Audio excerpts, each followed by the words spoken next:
I just love to create. I love to inspire.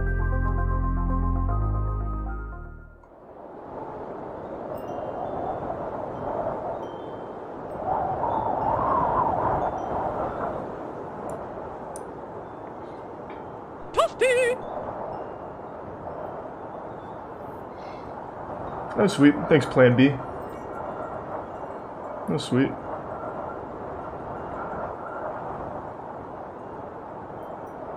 Thursday.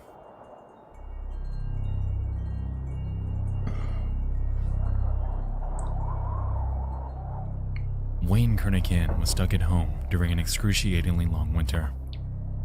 He was what his parents believed to Was be his name a problem Ween? child, experiencing nightmares, arguing with his 7 siblings, and getting in trouble at school.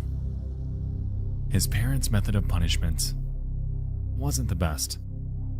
Having gone on record to state that his father beats him with hockey sticks, it was undeniable that their humble abode in suburban Connecticut was less of a place of refuge for him, and more of a cell of torment. Thanks, the phone resub rings in the snake. kitchen, and his mom answers. It's from a school up north called Elan. The man on the phone says that Wayne should come right away, and that they'll have a private jet waiting for him at Danbury Airport. What a good deal. His mom tells him not to worry, Wow. and that it's more of an outdoor camp type thing that'll make him better. According to the flyer she read, it was proven with a 95% success rate, and their alumni were all leaving as better people than when they first arrived there. Counselors, psychiatrists, activities, friends, Elan had it all, he was told. And so Wayne packed up his stuff that night. Eager, sure. Nervous, yes. But absolutely awaiting the things to come.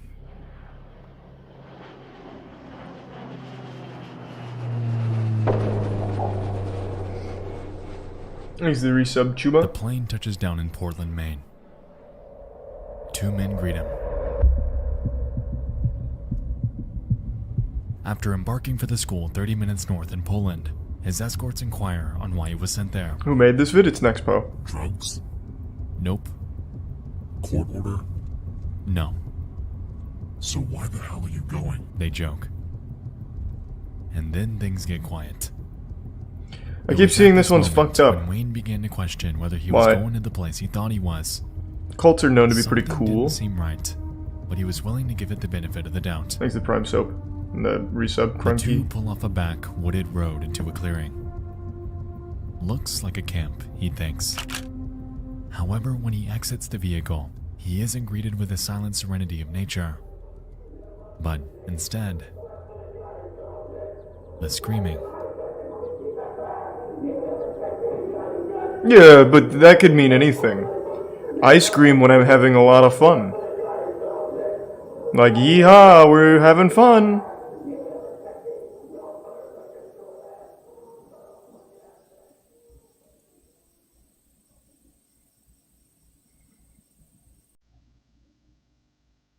Yeah, I saw the American Horror Story cult season. American Horror Story is the best shitty show.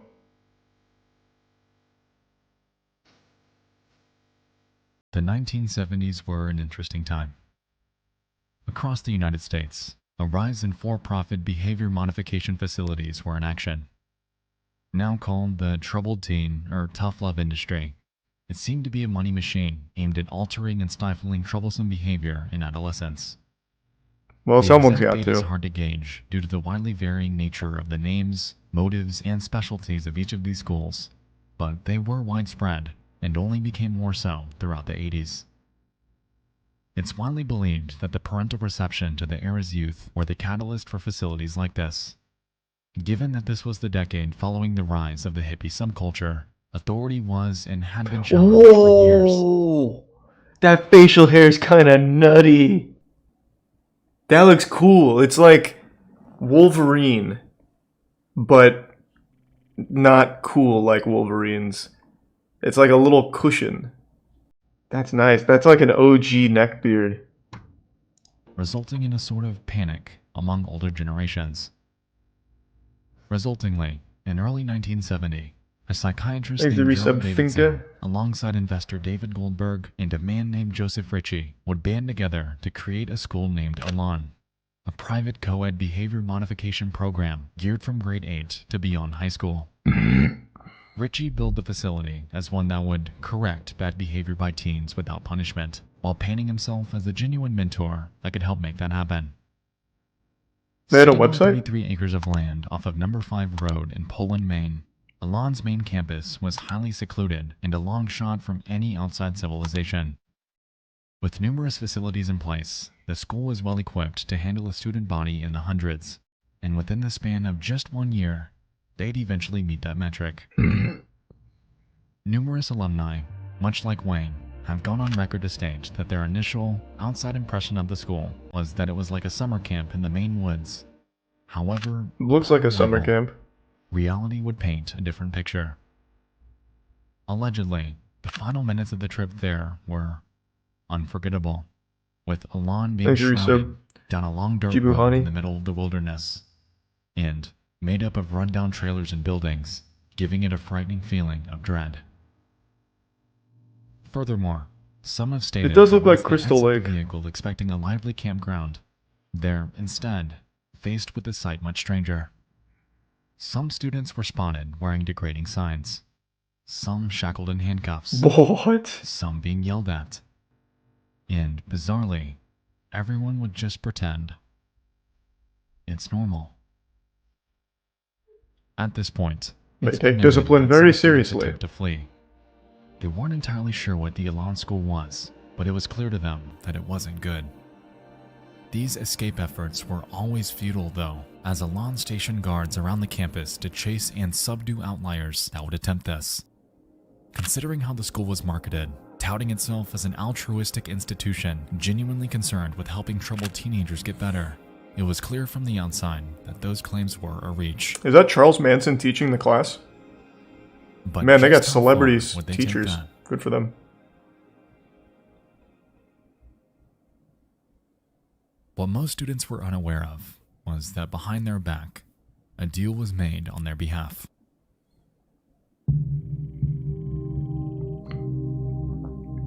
With nothing but a simple signature Thanks and to some payment, pooperoonie. parents could sign their child's life over to Elan, which advertised itself as a positive, reaffirming center of growth. According to an excerpt from an early 2000s archive of their website, we can observe the vernacular this is pretty used to recent. appeal to each parent. Dear parents, we're very aware of how lonely and confused you must feel as you sit down to read this. If you're like the parents of most of our students, you're faced with an adolescent whose behavior is out of control and you don't know why. A youngster who's been given everything and is throwing it all away is difficult to understand, but you can see that this process is progressive. The most saddening part is knowing that your offspring is ruining his or her future. Your own pain is difficult, but your pain for your child is unbearable. Yeah, they're not reaching their By full coming to potential. Elan, you have come to a truly different school. We can't offer you miracles, but we can offer you hope. We know that your journey to this point has been painful. We hope Elan can change its course. On top of this, school staff were known to hand out flyers to parents while persuading them that their child just might be troubled. It's been noted that Joseph Ritchie was somewhat of a salesman. He was charismatic and excelled at convincing parents of all the good that Elan could do for their kids. The good that, as we'll soon find, was all a lie. I'd like to let it be known that Wayne's Elan admission story was on the lighter side. For most of the other students, things were handled a bit more violently. Instead of a plane, school alumni have gone on record to state that they were transported by van. Reportedly, once your parents agreed to send you off to Elan and pay the $50,000 tuition fee, they designated time and date with Elan's so-called teen escort service. They wouldn't pick you up during the day, though. Instead, in the middle of the night when you're Why, fast though? asleep, they would bust through your door and kidnap you. Why?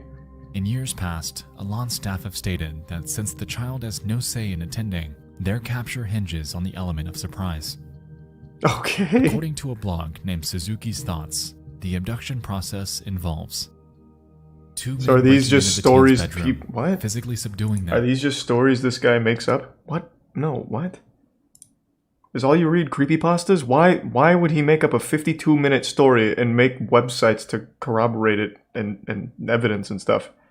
It's just like a history lesson that's well presented.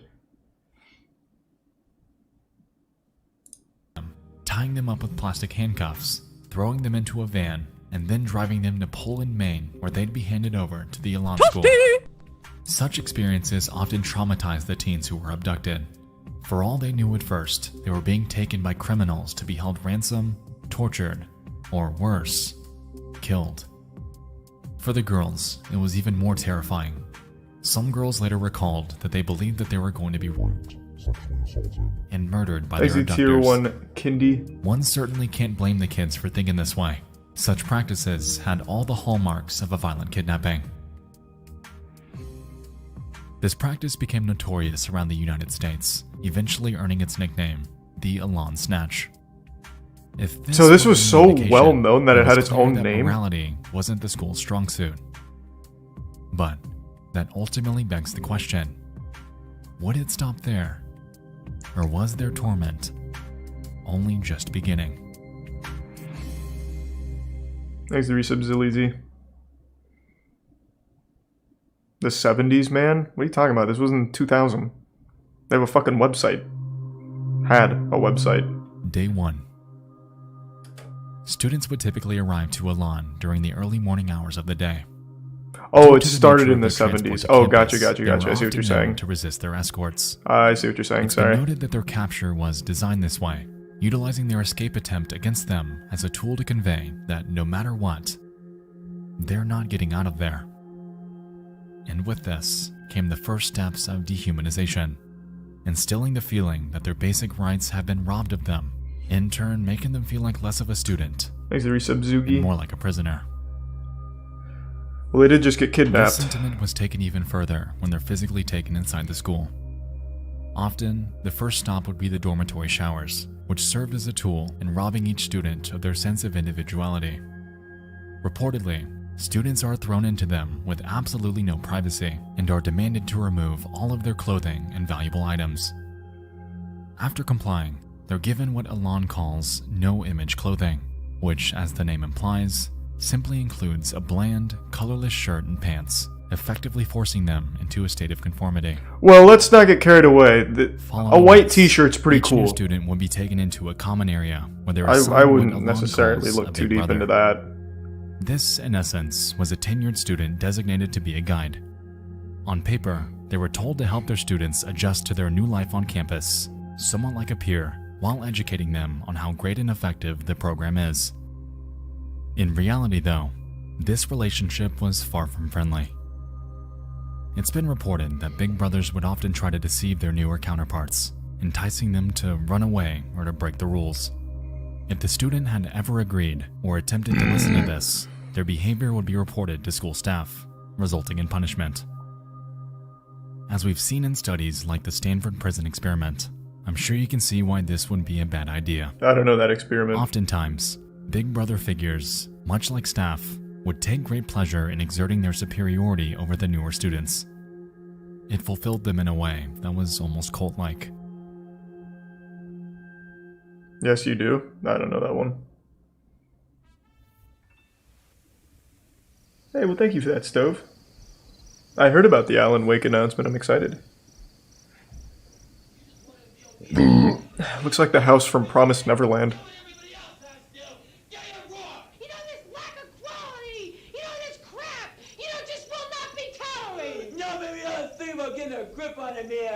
Nobody new responsibility. You gotta clean the bathroom this morning, man. Yeah, you should remember next time. Cause it's off the wall. I guess you clean out the showers too. Every one of them uses the showers. Just being irresponsible. If you want to act like a baby, you get screamed at. If you want to act as more like a mature adolescent, you get talked to. Oh, so I was like, wait, what? Speaking of cults, Was that footage from Elan University? Is it Elan or Elan? I don't know how to say it. Either way, But didn't he just say that they were forced to wear, like, the colorless shirts?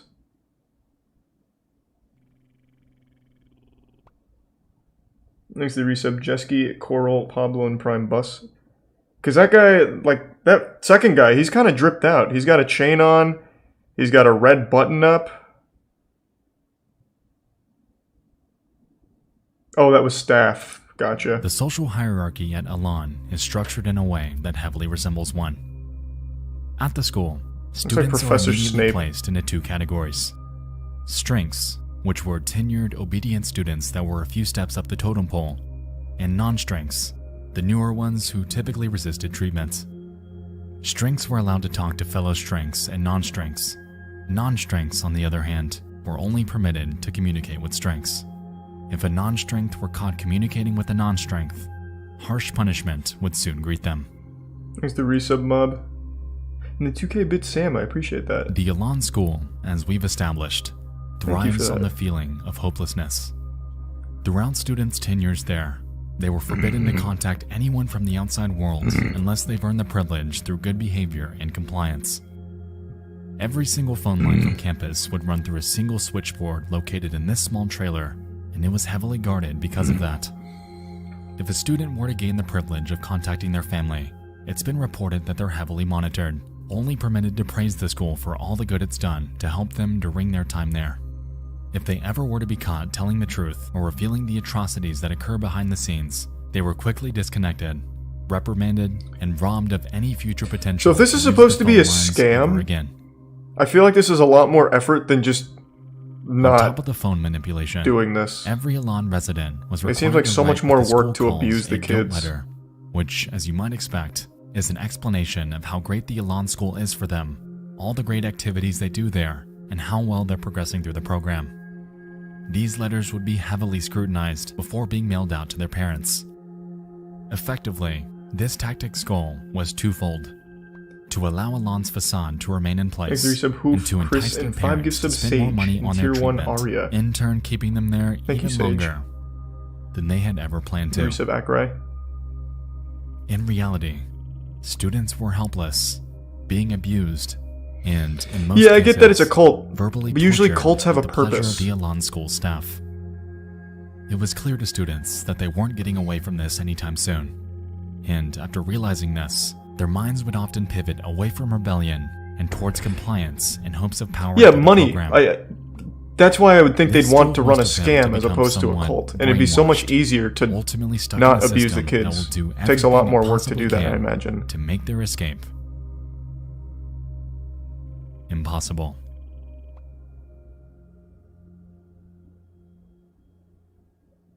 So I'm assuming there is a point to the cult, like they want to turn these kids into like super soldiers or something. I don't really know. But if it was just a scam, they're putting a lot of work into it. Whereas they could just take the kids here for $50K a year and As just you let might them play expect, basketball the and rules sleep. at the Elan School were immense.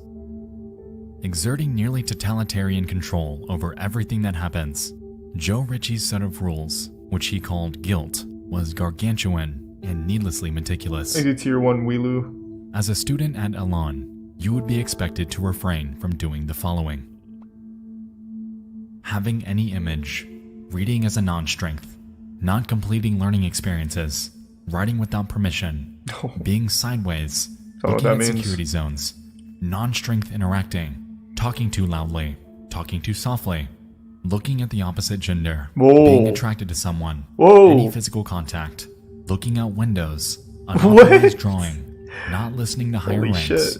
pretending to sleep at night, thinking of running away, being in the bathroom for too long, wearing dark clothing, being manipulative, being lazy while working, listening to music, talking too much, showering for All in more all, than they're pretty 10 minutes, lenient. not talking enough, making facial reactions to orders, negative body language, pretending not to have guilt, oversleeping, undersleeping, smiling, and the list goes on and on. That's not bad.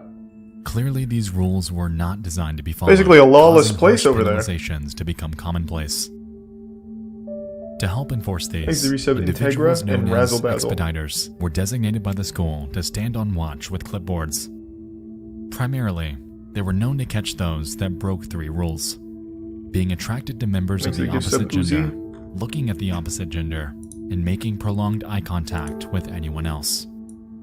Since Expediters 2 were required to fill their clipboards with names and infractions at the risk of their own punishment, they frequently and unapologetically made assumptions and accusations that were a lie. These do give subs arc. As you'd expect, punishment varied pretty heavily at Elan, and not in a good way. One example involved requiring a group of students to live in a dumpster for over 2 weeks. Whoa. The expediter watching them was tasked with ensuring compliance and preventing any attempt to escape. If their subordinates acted out, however, the expediter on duty would be forced to live in the dumpster with them while being monitored by yet another who was up to the task. Another Wow. major tactic at Elan was humiliation. They figured that by breaking down their social barrier, forcing students into extreme embarrassment, they could drive them to a point of total compliance. Those who tried to escape were often labeled as a split risk, and their punishment for doing so was confiscation of their shoelaces and the requirement to wear a bright yellow t-shirt and short pink shorts.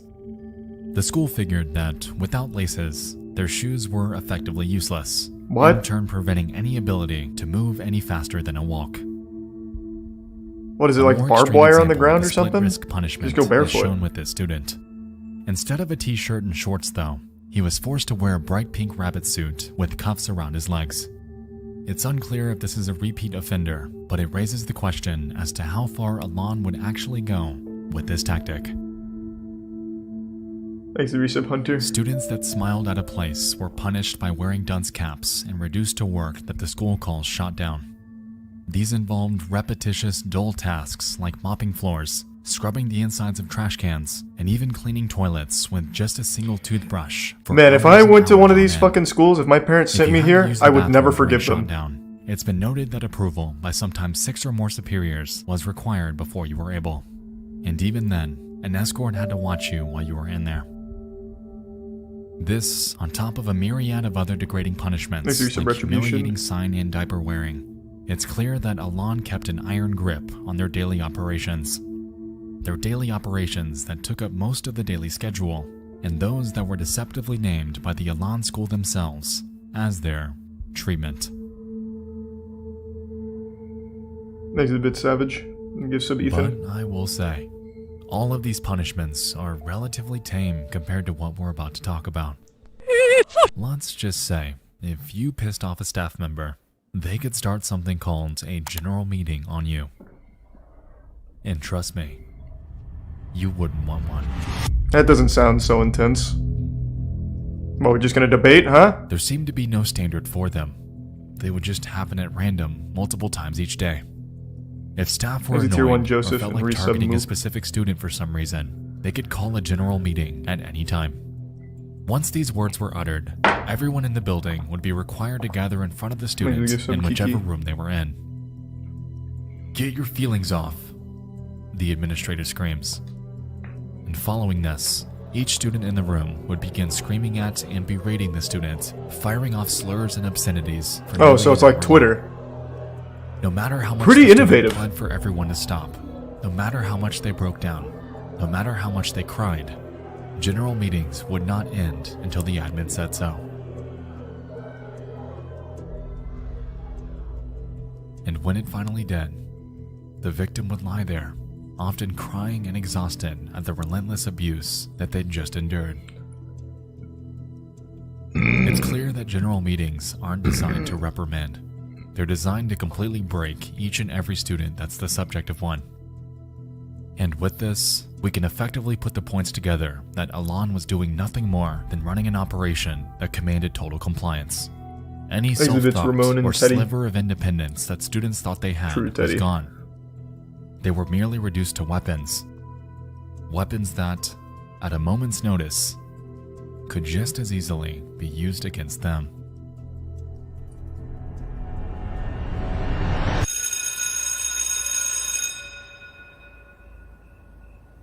"7 p.m. Are they also haunted by vampires or something too? Like, how much worse can it get? Contrary Fucking to werewolves its or focus something? on academia and outside marketing, school time within Elan was secondhand to the students' treatment. Typically, the time frame for learning was 7 to 11 p.m., but sometimes could run longer. As you might expect, there were no extracurriculars, no physical Basic education, Tier 1 Squish no in the resub projects, Kuckaroo, no Zero, legitimate and Gengar. exams, nothing.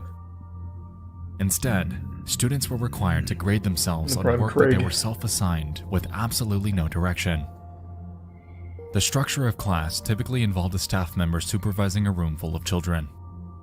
Each night of learning involved completing work out of freshman-level textbooks, which, unsurprisingly for a group of teenagers, would be immensely uneventful. Given that class time was after a long day full of verbal abuse, monotonous tasks, and a hierarchy system that does nothing but suffocate the lower classes, students dozing off and losing track of their work was expected. Thanks to resub Curiously, Wubsy, school time too Doom, was regarded as a and the Bit privilege at Savage, and I Elan. guess. Joe Ritchie In a has way, gone on Savage. record to state that the class schedule itself was designed this way on purpose. Allegedly, he believes students were easier to control while sleep deprived and utilized even this as a medium to work against them. By 11 p.m., if a student makes it through a night of work without issue, school hours then draw to a close. Not They're bad. quickly released from class and escorted to their dorms, which were often in the form of uncomfortable, impersonal, military-style bunk beds. That's military style, a piece of wood. Sleep was known to be difficult, as designated students named night owls were assigned to stand guard with flashlights. In regular intervals, they'd shine them on the sleeping students to both ensure that they hadn't escaped and to secure the fact that they're actually asleep. A What? requirement that, as we can recall, was also in the list of Elan's rules. And if one actually manages to calm their nerves, dozing off into their only time of tranquility, that would allow them to effectively place the cap on a day in the nightmare. That is Elan. Thanks to the Prime, Avanoth, True Toxic, and the 10 gift subs, Nataroni. Thank you, Nataroni. I want to look something up real quick. I'm curious. Let me see something. I don't want to spoil anything, but I do want to see something.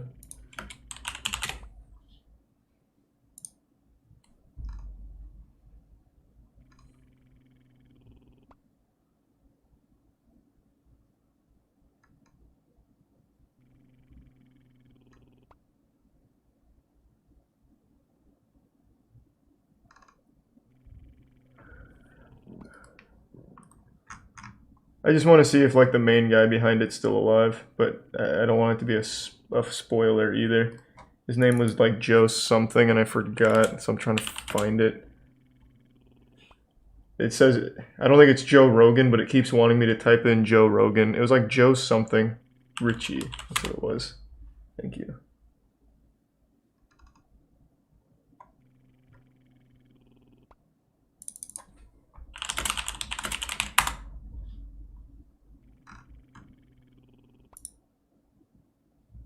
He's dead.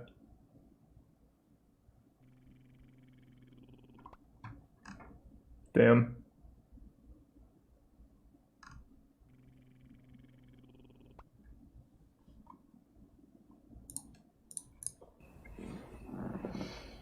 Thanks to Prime Tarkus and the House, resub Paranoid wake up. and Cookies.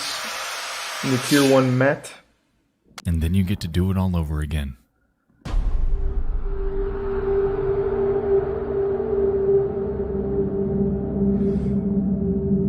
A notorious aspect of Elan, among everything else that happened there, was something called the Ring. Considered the highest level of punishment, Elan staff could make the call to start the Ring at any time. The structure was set up similar to that of a general meeting, and was typically commenced when school staff believed that the punishment wasn't harsh enough for a specific student. Well, I gave them safety equipment. In the ring, a student's designated as a bully and is outfitted with a face guard and gloves. Surrounding them are troves of others that are commanded to scream and yell obscenities at them. While this is taking place, specific students will be chosen to compete against the bully in numerous fistfights until school staff decided that they were sufficiently injured. No one was safe from the ring either. Some bore pre-existing injuries, some were much smaller than their opponent, and some were even pregnant.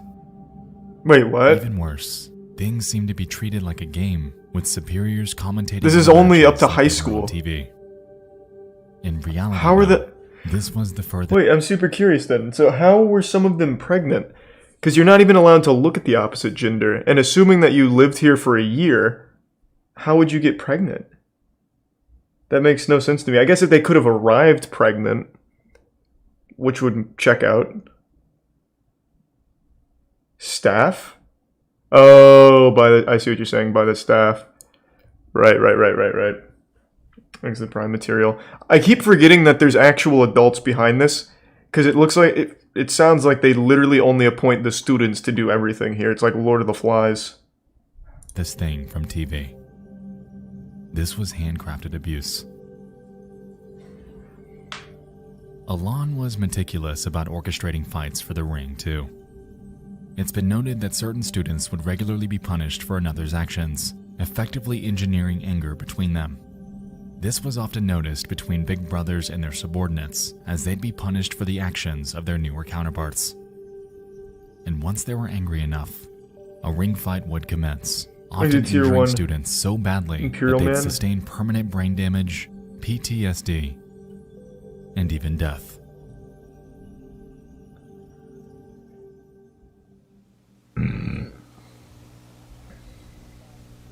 It costs $17,400 to send the average youngster to Elan for 1 year.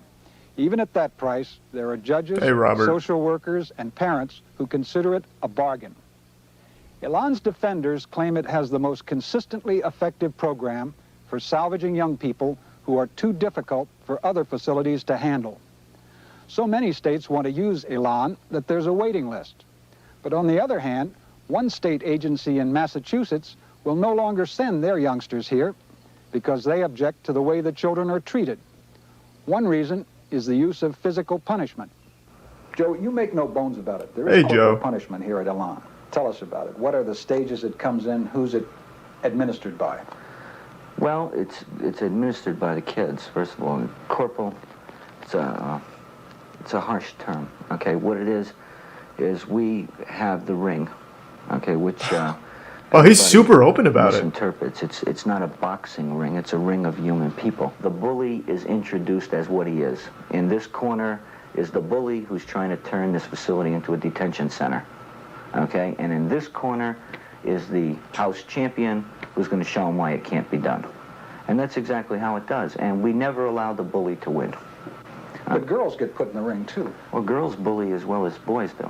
I mean, you know, it doesn't, it's, you know, we're a equal rights facility. Oh, that's progressive. Okay. Spanking, which is symbolic. Again, it's a last resort.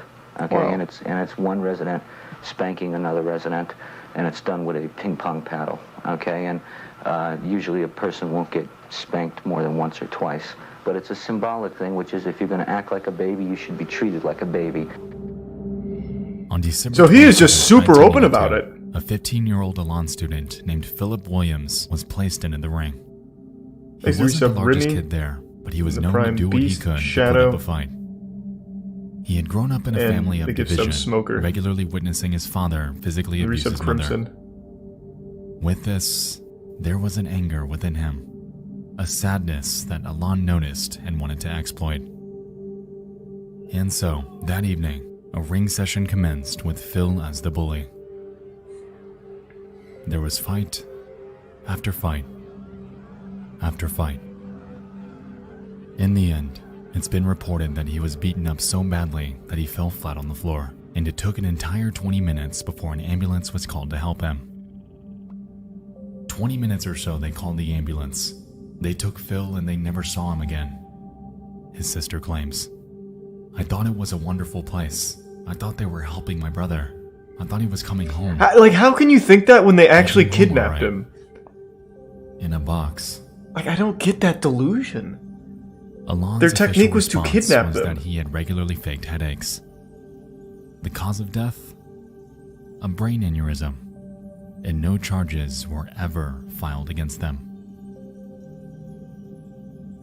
It's been clear to us from the beginning that Elan is not a place of good. From humiliation to beratement to physical abuse, Elan's tactics were archaic Exit Tier 1 and Ryan inhumane. and the resub Connor.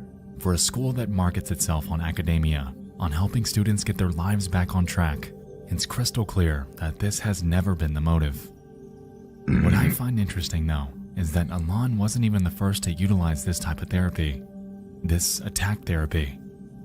In fact, it has its roots in a cult that found its footing all the way back in the mid-1950s.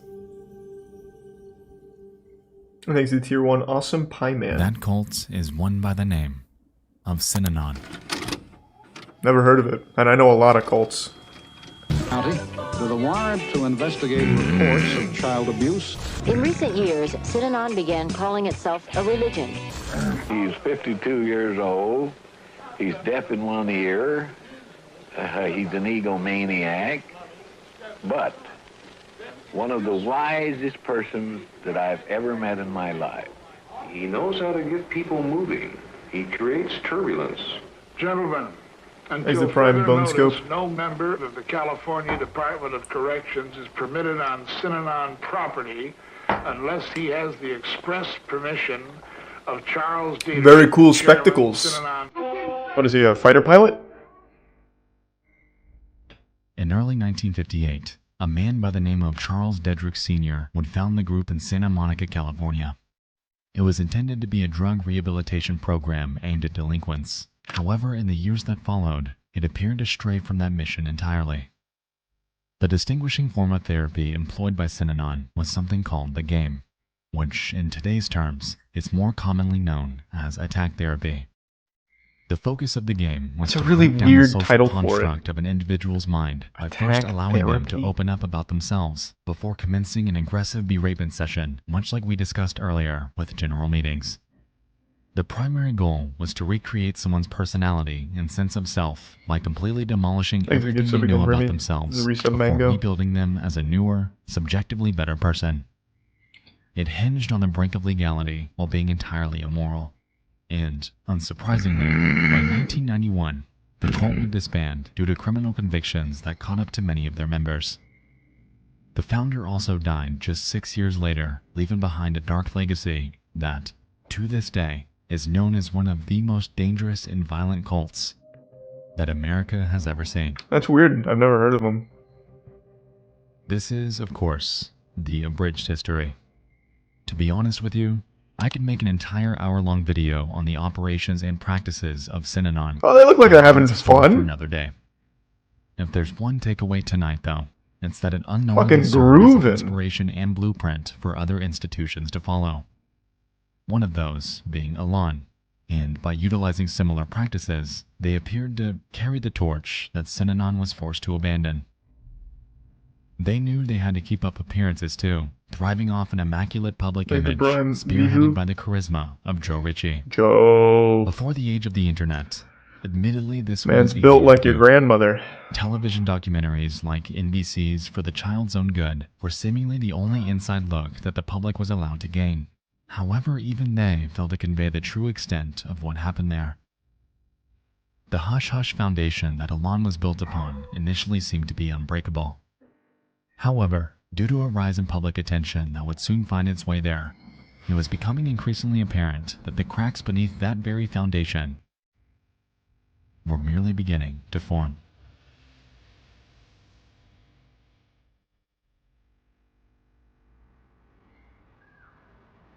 Is it Brian Pink?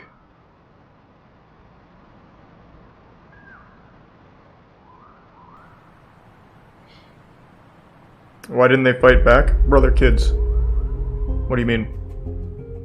Through the late 70s and into the early 80s, reports of the true nature of Elan began to spread by word of mouth from former students. Authorities in Maine reportedly visited the school upwards of 12 times to investigate, however returned with absolutely nothing to show for it. Frustratingly, the operation that Joe Ritchie was running was completely and entirely legal. There were no laws in place for facilities like this, so it was allowed to remain in operation without issue. As we touched on, the media was the primary in for outsiders at Prime Elan. Squub However, and even they failed to Choco. communicate the extent of their operations. While they showed select parts of it, unfortunately Joe Ritchie was given enough airtime to convince the public and the news crew that it was nothing more than their treatment taking place. By dehumanizing the students, emphasizing their delinquencies on national television, He was able to use this notoriety to his advantage, ultimately swaying the public opinion into believing that what he was doing was entirely good. On top of the growing number of alumni, though, came an increase in escapees, which only furthered Elan's unwanted infamy. Over the years, 3 students, a 16-year-old unidentified individual, nice. a 15-year-old Brad Glickman, good work, and a 17-year-old Don Birnbaum would all escape successfully, however would meet wildly differing fates. Oh. For the 16-year-old, it's been reported that he ran over 15 miles through the wilderness in the middle of the night. He was eventually caught by an officer, Max Ashburn, and after hearing the boy's story and observing his physical condition, he helped him return home. What a good guy! For Brad Glickman, he was shot. Oh. In 1990, after escaping Elan's search parties, he made his way to a house in a small town. Authorities believed that he had a connection to the girl that lived there. However, the homeowner opened fire, ultimately killing him. What? What? That's like the most American shit I've ever heard in my life.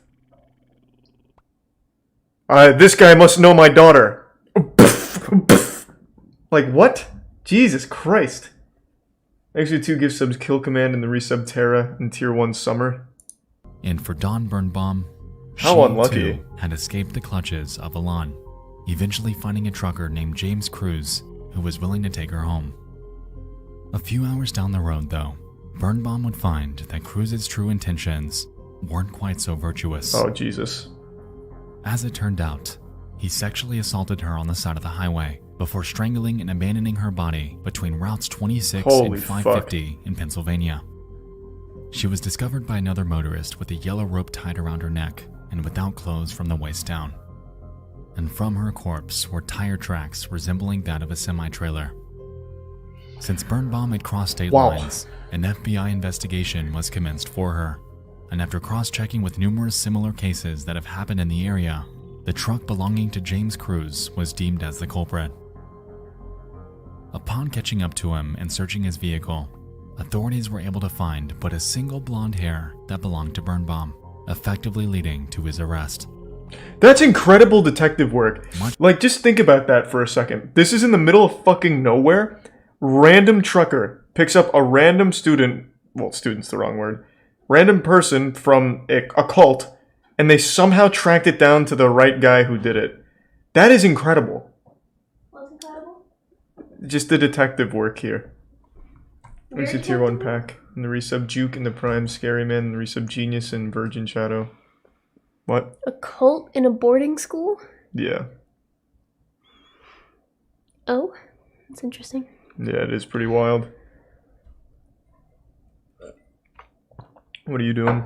I think I'm doing? Just watching One Piece. Okay, well, have fun. I'm not even playing any games right now. Well, that's fine. Yeah, you're in a good arc. You're having fun. It's a really good arc. It really is. Thanks to resub Side Jellyfish. Hi, chat.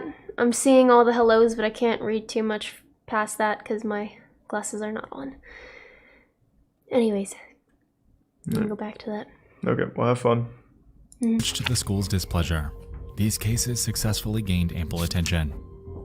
Joe Ritchie resultingly paid off numerous judges and journalists in hopes of drowning out the negative press. Thanks to Prime Proximity. However, outsiders were beginning to catch on that these students were running for a reason. Quick text message. But why? There we go.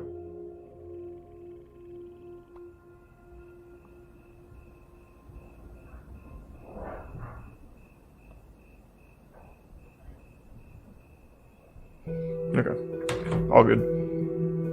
Thanks to the resub Adventure Creature, Mumbling Pot, and the Prime 30th, Ego. 1975, a 15-year-old girl named Martha Moxley was out with her friends participating in what they call Mischief Night.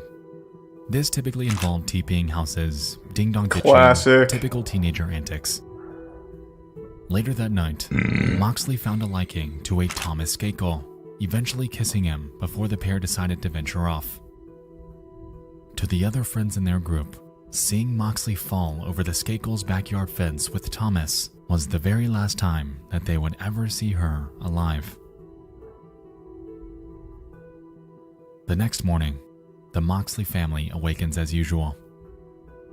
They go about their morning routine, however notice that Martha is missing. Upon searching the house for her, they notice a body lying by the tree out in the backyard.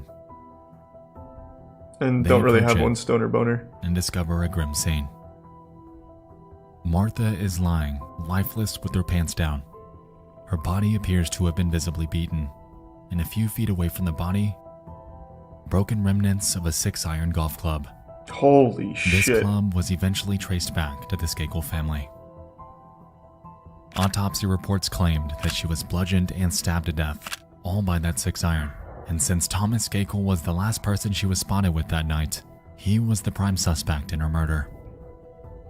Due to a lack of sufficient evidence, however, he, among the other suspects, were eventually absolved. What? And as a result, the Moxley case, frustratingly, went cold. Thanks to Tier 1 Rowie and the Risa Brian.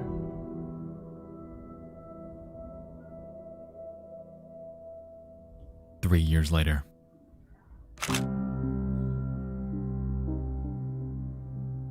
Thomas's 18-year-old brother named Michael Skakel is arrested for drunk driving. What a great family, all around. Admission to Elan. While there, Skakel was known to be problematic and outspoken. According to Elan students at the time, he would regularly boast about a girl named Martha and how he sexually assaulted and killed her. One student named Gregory Coleman, what a weird thing to brag about, recounting how Michael had gone on record to state that, "I'm going to get away with murder.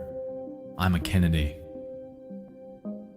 The Kennedy reference was alluding to his relation to Robert F. Kennedy, what? Something that would prove pivotal in launching his eventual trial to the national spotlight. At the time of his confession, though, nobody could do anything about it. Given the overbearing nature of the rules set at school, any student that tried to tell someone about this was quickly reprimanded. It would take an entire 22 years before Skakel's actions would reach the public eye. In January of 2000, he was arrested and charged with the murder of Martha Moxley, and due to his relation to the Kennedys, it was a case that commanded the airwaves. Since Skakel's primary vehicle of bragging about his crimes was Elan, this, by proxy, had also thrust the school into the national spotlight. Thanks to resub. Dozens of students took the stand, exposing the callousness that occurred there. The humiliation, the general meetings, the beatings, the ring, the deaths, all of it was brought into the public eye.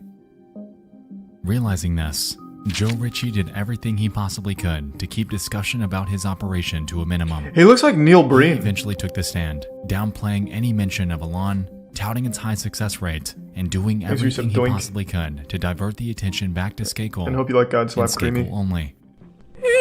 But this was only marginally effective, as this was in the 2000s. An interconnected era of information, catalyzed by a little something called the internet. That piece of shit, huh? Michael Skakel was eventually found guilty of the murder and was sentenced to 20 years to life in prison. After serving just 11 years behind bars, he was granted a new trial in 2013, in which he was let go after posting a $1.2 million bond. Oh, Jesus. Today, he walks a free man. But Thank you, Tier 1 Sarcastic, and the resub Phil Swift and the Stick. inhumanities committed at the Elan School were documented in one of the most high-profile cases in decades. And because of this, people began talking, theorizing, and investigating, effectively marking the beginning of the end of Joe Ritchie's iron grip on the hundreds of students that were helpless beneath him. Thanks to the resub Nathan and the Prime Green Gorilla and Tuga sub Sarcastic. But with his weakening grasp on the media surrounding his operation came a different hurdle that Joe Ritchie would soon have to overcome. In June of 2000, he was diagnosed with lung cancer caused by his well-known addiction to cigarettes. And just 6 months later, on the 29th of January 2001, Joe Ritchie would pass away in Portland, Maine at 54 years old. As a result, his second wife, Sharon Terry, would take over operations at Elan. It was clear, though, that due to the increased publicity among the rising alumni testimonies, the idea of Terry having a lot of PR work on her plate was putting it lightly. Throughout the years, numerous changes would be put in place in response to Hold on, someone just said something. Skakel is in jail, by the way. His conviction got reinstated in 2016. Thanks to some Monty, geo expert in chasing bubbles. Well, this video is brand new, and he said that he's a free man. Let me see. Let's take a peek.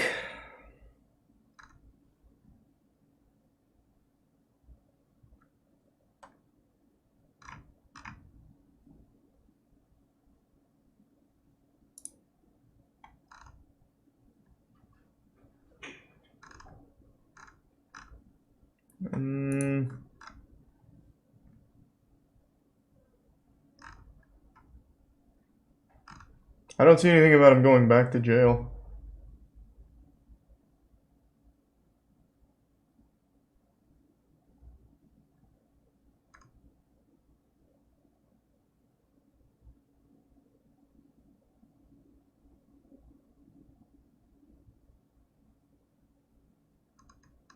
Yeah, there's nothing about him going back to jail. Literally nothing.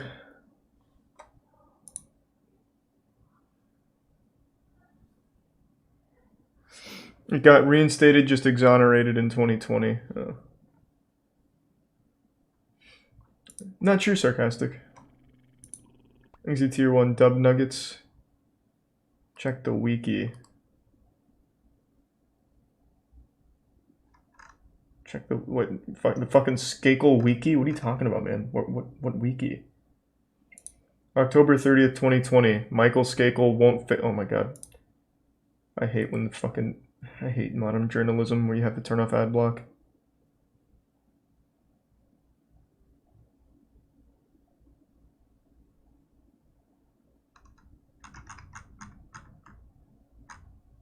Yeah, I don't see anything about him going back to jail.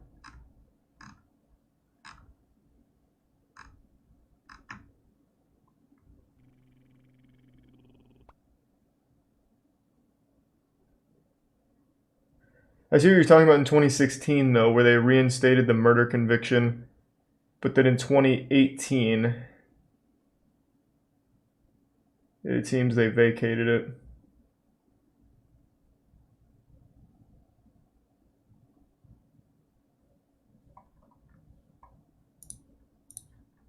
Outside criticism of the Elan School. And Granny.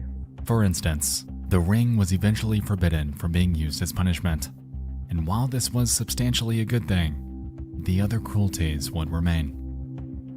What Sharon Terry was unaware of, though, was that due to the rapid rise in technology, namely the internet, even her reign over Elan would soon meet its demise.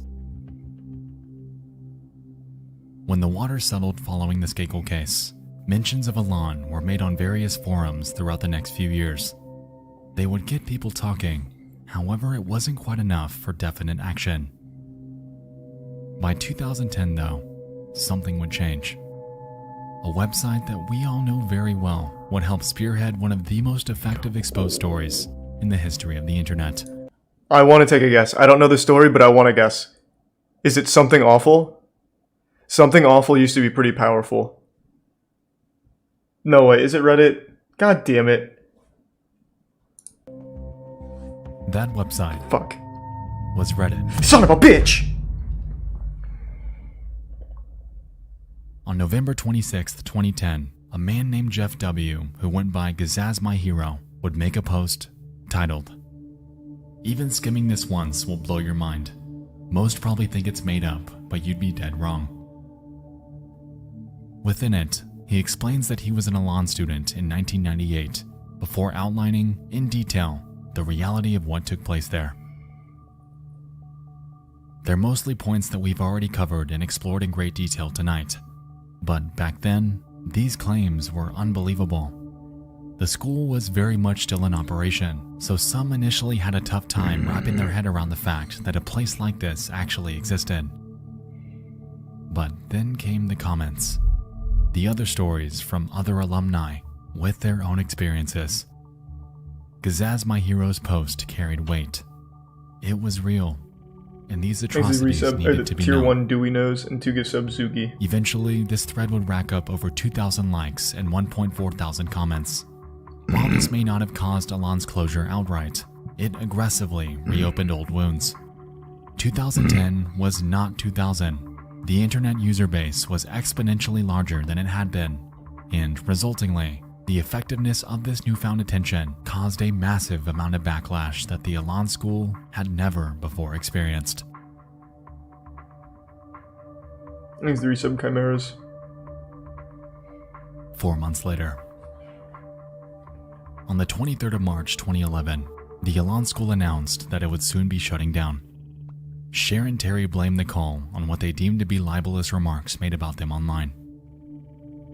The school has been the target of harsh and false attacks spread over the internet with the avowed purpose of forcing the school to close. The school, unfortunately, has been unable to survive the damage. Shucks.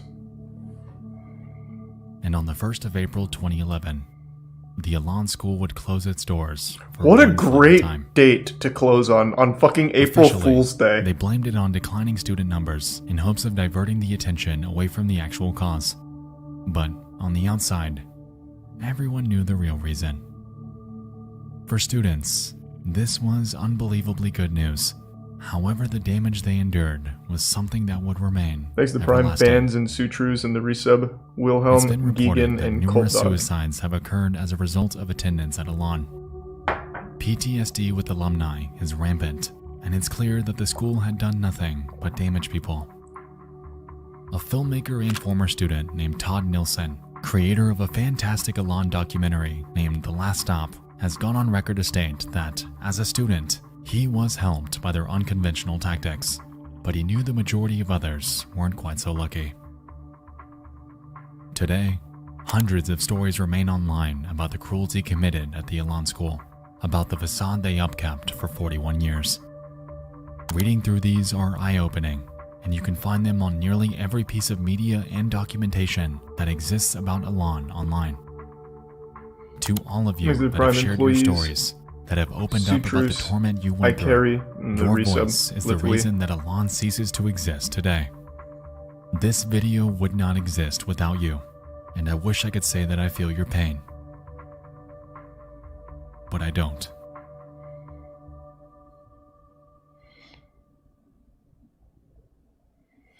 What's Cher and Terry up to? Let me take a peek. Cher and Terry, what's going on?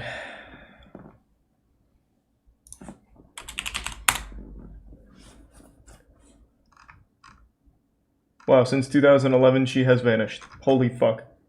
Her spirit was trapped in Elan, and when it closed down, she just ceased to exist. Holy fuck.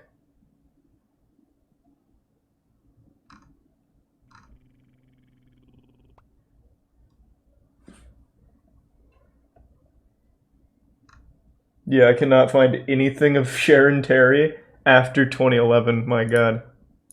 Well, thanks to the resub. Physics.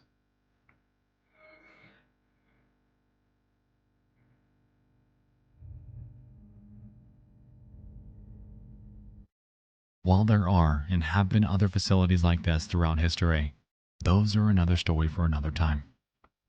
The legacy that Elan left behind is a dark one.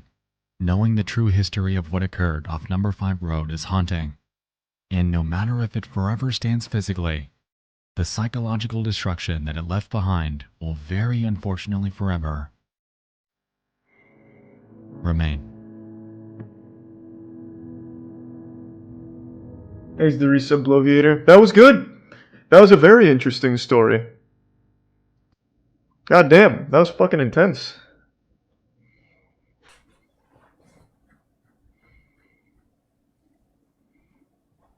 So I imagine over the course of 41 years, they must have had a lot of students graduate. And I'm really surprised that it took Reddit to be the one to finally shut that shit down. From one post. Thanks to the resub wingman and eat on him.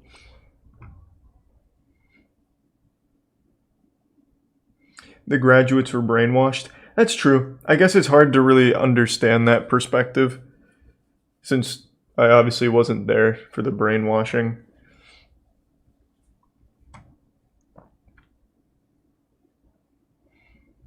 That was really good, though. Okay, open up your textbooks. Open up your textbooks. It's time for me to start explaining the lore behind the secret space program. Here on my right is Alexander Romanov, who is a grandmaster of an Illuminati group that claims to have started the French, Russian, and American revolutions. Wow. As you may know, there has been a battle going on over the future of this planet. Awfully powerful. Back in May of 2021, I was exposed to a bizarre conspiracy community that makes flat earthers look reasonable by comparison. Unlike a lot of conspiracy theories, which tend to have a small degree of truth, which is often extrapolated into outright fiction, this conspiracy theory is based on nothing but pure fantasy. Imagine if someone told you they lived out the plot of the movie Total Recall. That they thought they were living a regular life until one day they recovered memories of being a secret agent fighting an evil organization on Mars. Now, what if they also said that they were a space marine who fought insectoid and reptilian extraterrestrials on different planets? Tier 1 and finally, what if they capped it all off by claiming to be G.I. Joe? I'd say that's a fucking good man. If you ever encounter someone like this, it's possible that they believe that they are part of the secret space program. The secret space program is a conspiracy theory which has grown in popularity within the past decade. There are YouTube channels, social media groups, and entire conferences dedicated to a shared belief that humanity has already traveled to the far reaches of space, and that a shadowy world government has been hiding this truth from the masses. A lot of the people who buy into this theory also believe that they were abducted and forced to serve in the secret space program against their will. This isn't a LARP, or an ARG, or a giant sci-fi influenced role-playing game. No. These people genuinely believe this stuff, and their community is getting bigger by the day. I wouldn't be surprised if in a few years, this overtakes Flat Earth as the most ridiculed conspiracy theory by the general population. And that's because it's way, way crazier. I was put onto this by a friend of mine who goes by the handle Vapes for Christ. Here's us talking about it on a Discord call. Thanks, Prime Kevin. So, I was listening to this podcast called The Unexplained of Howard Hughes. It's basically like the UK's equivalent to Coast to Coast. It's on the radio as well. And they just had this one guy in there I saw. His name was Captain Randy Kramer. He was saying stuff like he was actually a genetically enhanced super soldier made in a lab in the late 1960s for a secret space program where he'd be battling aliens on Mars for the Mars Defense Force.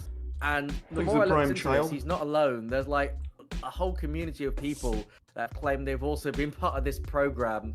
Randy lived on the planet Mars for 17 years, where he said there were approximately 6 to 7 million people living, including various ET races. So I was genetically engineered from the ground up. What a hero. Tinkered with some extraterrestrial hybridized DNA to, be smarter, faster, stronger for soldiering abilities, where I spent a little over 17 years in the MDF, which is the Mars Defense Force. I was in the infantry there on the ground, mostly scuffling with indigenous reptoids and indigenous insectoids territorially, mostly really to test military equipment. This guy's done it all. There are a lot of interesting characters in the SSP/Super Soldier world, such as Dwight Eisenhower's great-granddaughter, Laura Magdalene Eisenhower. What? James Casbolt, a self-proclaimed former MI6 agent who's now in prison for trying to blackmail 2 million euros out of his Super Center heiress ex-wife, Haley Major. And Mark Richards, who's also in prison, not for blackmail this time, but instead for robbery and murder in the mid-1980s. He was also bizarrely plotting a paramilitary takeover of his county in order to turn it into King Arthur's court with himself as a king. Yeah, that's a thing. This is amazing. Within the community, these people are known as whistleblowers. Individuals who risk their lives to disclose sensitive information about their time in the secret space program. Initially, I was struck by how these so-called whistleblowers spoke with such earnestness while claiming to have lived out grand stories akin to Z-grade science fiction. And more strikingly was how many people seemed to believe them. There is a secret space program which is funded by our taxes. We pay for our own enslavement. There are factions in space. They have anti-gravity propulsion system. Anything you can think of, time travel, manipulating consciousness. It's all real. Thanks, Reese, a bunch. When I first started looking to this community, I considered making a video about it, but I scrapped the idea fairly quickly. At the time, my idea was to make a video simply exploring the whistleblowers and the conspiracy theory. Well, why not but become I decided one? against it, as I was more in the mood to work on something more ambitious and grand. So I set it aside and worked on a handful of other projects instead. However, there was a part of me that kept thinking about it. I found myself watching SSP videos during my free time, reading articles and browsing their community's forums. Eventually, it became my favorite pastime, and it was something that I was doing every single day. And what really intrigued me about it was it just kept getting crazier and crazier. And that's how I found my new favorite YouTube channel, Super Soldier Talk, which is run by a guy named James Rink. He's been doing it for 13 years, and he's been a hardcore believer of it for even longer than that. I found myself really drawn to James, especially his demeanor. I don't mean to ridicule the guy, but I genuinely just find him amusing. So I am a super soldier. I've been involved in these the secret space program for at least 330 years. I say that it looks great with for 330. a lot of hesitation because some of these projects, they have time compression zones where you're outside of time and the time is going by a little bit slower than the rest of reality. Exit Prime. They use re-aging tech, different cloning bodies. There's different techniques on how they can re-age us and reuse us. I spent at least 75 years on Mars. Anyway, James runs the most popular YouTube channel in the community. It consists of interviews he conducts with secret space program experiencers from around the world. The guests on James' show all claim to be victims of the secret space program. The roles that they were assigned to in the secret space program vary. Some are shapeshifters. So today we have David Lotherington, who is an Akashic reader, healer, and telepath. And he also remembers being in a facility that trained his shapeshifting abilities, in which I was also a participant of. He recalls experiences still as a shapeshift? super soldier in Kruger and has done training missions with zombies and vampires. Well, there was one kid. There were zombies and vampires on Mars? There was another a female that surely we could turned cure into an eagle, zombieism, and that was used for surveillance. I myself was a blue wolf. There was another being that turned into a cat. Others are cyborgs and off-world medics. Oh, I mean, I started That's sweet. Thanks to the bits, working Liana. on Mars. And have a good I was night, looking Millie. for bugs, they call them. Thanks for your Mostly sub. mantises. Mantises Bean. were really good at genetics, and they wanted like information from them and stuff like that. Oh, not genetic Bean. information. Ban, come on. And there's even She-Hulks. Both dolphins and hulks, we can go through walls, go through portals. We can echolocate, but some people call it bilocation. I quickly realized that most of the people James interviews don't actually have any celebrity status within the secret space program community. They're nothing like Corey Good, who sells out venues for his talks. Instead, they are just average believers in the SSP conspiracy who somehow got connected with James and were subsequently invited onto his show. Upon realizing this, I started to formulate a plan. What if I made up a story about being in the secret space program? Well, that's get all onto they James' do. show Yeah. and share it See, with his I mean, community. that's easy. And that's how I finally found an angle that compelled me enough to make a video about this topic. And the angle was to become a secret space program whistleblower myself. Let's rock.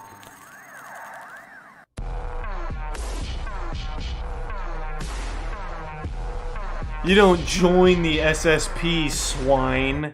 So if my You goal were still sounds too chosen. vague to you, I set up a criteria for how I was going to accomplish it. A set of rules, if you will. 1. Make up a compelling story about my time in the secret space program, which has to follow the established lore of the conspiracy. 2. Get onto a major platform Well, within just the say you're part of the community as Blue a Wolf whistleblower and share my shape-shifting crew. experience. I developed Easy. this criteria after thinking what's required to become an SSP whistleblower. Obviously, evidence of being in the secret space program isn't necessary at all. All that's needed is a story which follows the lore, and, after that, I just have to appear on a major platform and share it. I decided that I would aim to appear on James's channel. 70K like I said, it's the most subs. popular YouTube channel in the community, and it's even had the illustrious Captain Randy Kramer on it twice. Unlike Captain Randy Kramer, or Corey Good, I was unlikely to get my own show on Gaia.com, so I settled for a more manageable, but still difficult task. To increase the difficulty, I chose not to use my own YouTube channel as a way to influence my way onto the show. Therefore, I needed to find a way to ingratiate myself with James, and hope that he decided to invite me on as a guest himself. Before I did that, I needed to create a compelling story. In order to craft my narrative, I began to study the plethora of interviews available on Jay's channel, as well as the SSP lore extensively. Okay, open up your textbooks, open up your textbooks. It's time for me to start explaining the lore behind the secret space program. Now, I'm going to try and do this as fast as possible. Exit Tier 1 C96C. Okay, so it started right before World War II, when the Nazis were interested in mysticism. Before World War II, the Nazis, who were interested in mysticism and alternative views, searched the planet for fantastical powers. They found Maria Orsek, a medium and leader of the Vril Society, who channeled Nordic and Draco reptilians who offered the Nazis the schematics behind anti-gravity technology and UFOs. The Draco reptilians told the Nazis about ancient alien technology hidden in Antarctica, and in 1938, the Nazis traveled there. With this newfound tech, the Nazis created the Die Glocke, aka the Bell, which was capable of space and time travel. In 1942, the Nazis were already in space. There they built a base on the dark side of the moon. And by 1950, the Nazis were on Mars. Despite having access to this advanced alien tech, the Germans still lost World War II because apparently the Germans who possessed the technology did not agree with Hitler's regime, so there was a split. The new Schwabenlanders didn't want to support Hitler at the end of the war because they considered him. Let me catch up on the lore myself here at base 211.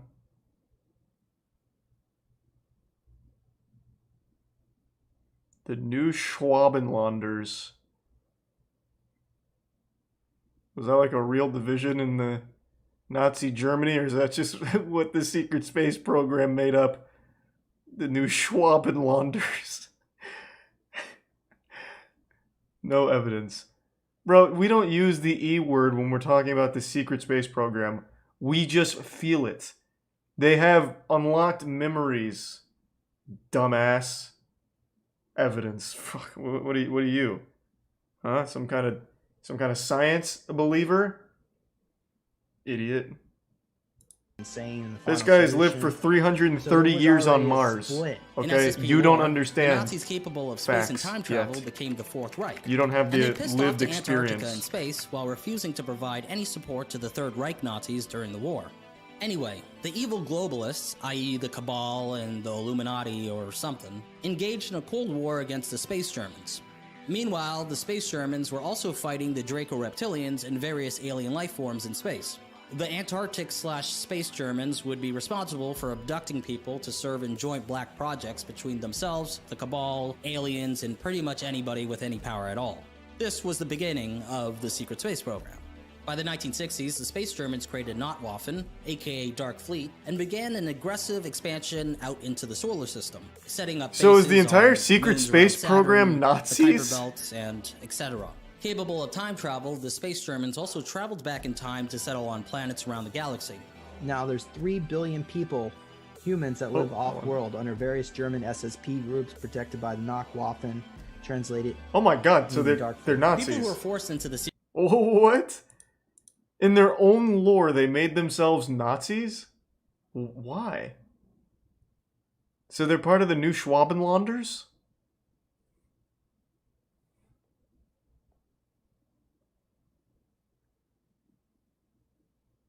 Oh man, they're everywhere in the galaxy. Oh, they could even travel back 400 years in time. So they're protected by the Notwaffen. Okay. Interesting. Alright, give me 1 second. I'm going to go say goodnight to Tiana. And then maybe interrogate her to see if she's part of the secret space program and she's lying to me.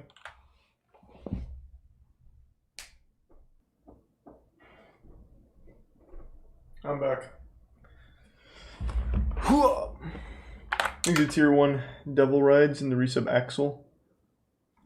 Now there's 3 billion people, humans that live off-world under various German SSP groups protected by the Notwaffen, translated. meaning dark fleet. People who are forced into the secret space program are called MILABs, aka military abductees. These people are chosen because they are special and often because they are psychically Well, of gifted course in they're some way. special. Around 30% of MILABs are SSP Everyone officers, who believes in and a 70% conspiracy of is them special. are used as slaves. Everyone wants to Individuals feel are unique. abducted and could be used as just about anything in the SSP. Super soldiers, pilots, remote viewers, assassins, scientists, forced laborers, and even slaves. So, there you have it. That's a basic breakdown of the SSP lore. After spending months putting together my very own secret space program whistleblower testimony, I felt like I was ready to share it on James' show. The only problem was that he wasn't replying to any of my emails. But then I found an in. On his website was a page called My Lab Recovery Network, which was a list of people offering services to help recover secret space program related memories. At the top of the list was James. And for $200 USD, I could book a guided meditation regression session with him, which is exactly what I did at 6 a.m. on September 1st, 2021. Within 23 minutes, James got back to me with an email which read, "Hi Oki, I'm booked till the first week in October. Can I put you down for Tuesday, October 12 at an afternoon slot or evening time slot, EST zone? Which would you prefer?"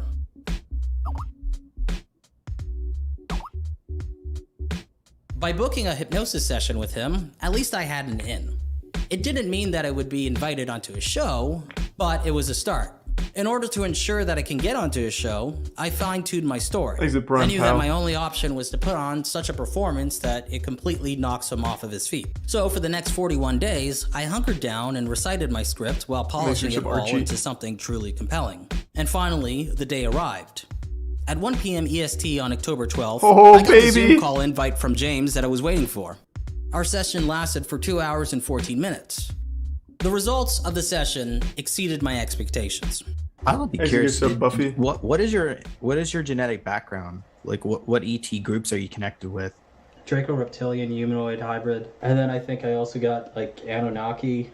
Do you know who you might have been in a past life?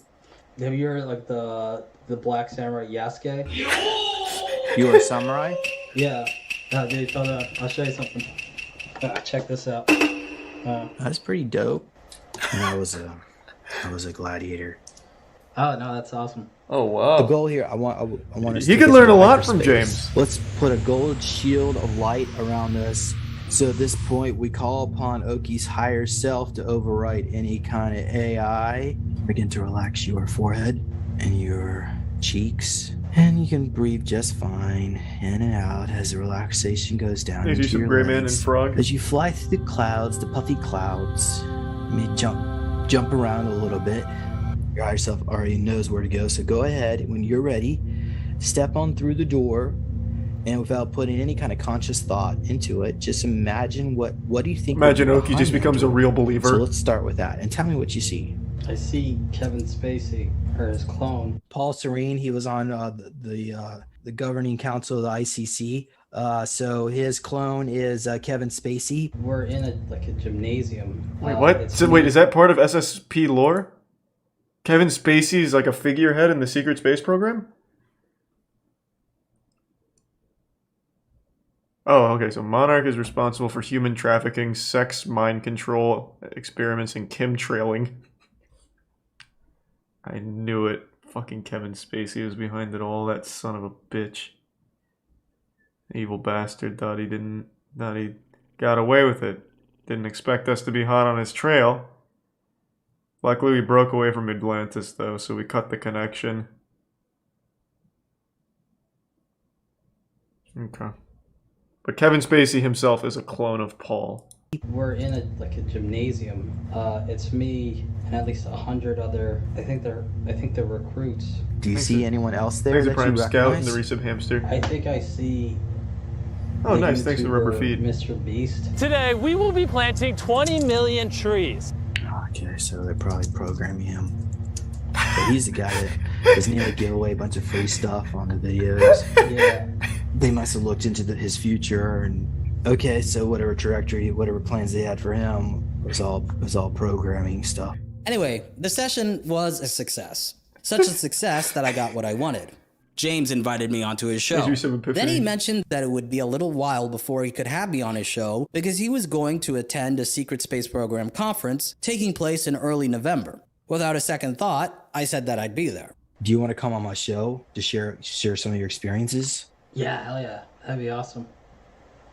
If you're coming out to Vegas, I could, maybe give you 45 minutes. So a few days later, I traveled to Las Vegas and landed at around 12 p.m. after a 4-hour plane ride. Man, he went all in for this video.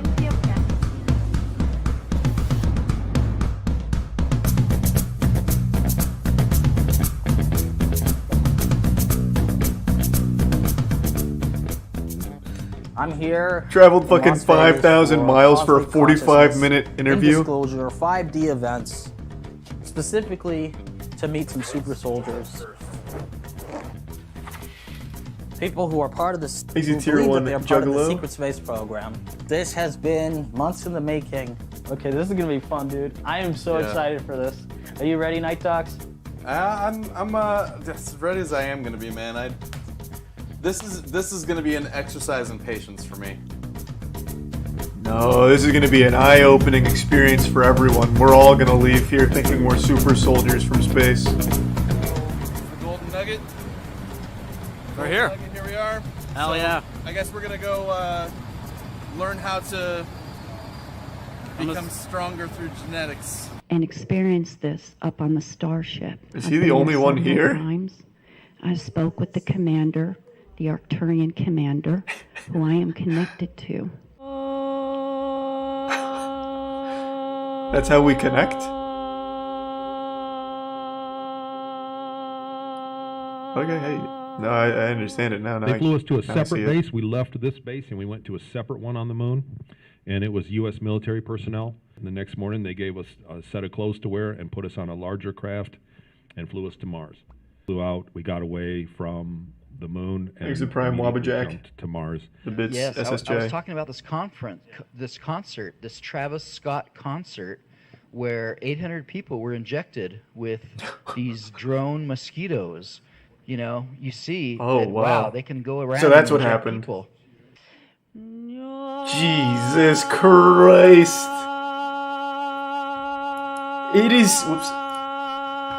It is so hard to believe that people like that exist, man. Not only exist, but have other people that believe them. Like, they have influence over other people. That's fucking wild. Think about that for a second. I've said this a million times. No matter how stupid you are or how outrageous your beliefs, you will always have an audience thanks to the internet. You will always find people that agree with you, support you, worship you, or just at the very least provide camaraderie in a positive echo chamber because you are connected to everyone at all times through Twitter and Facebook.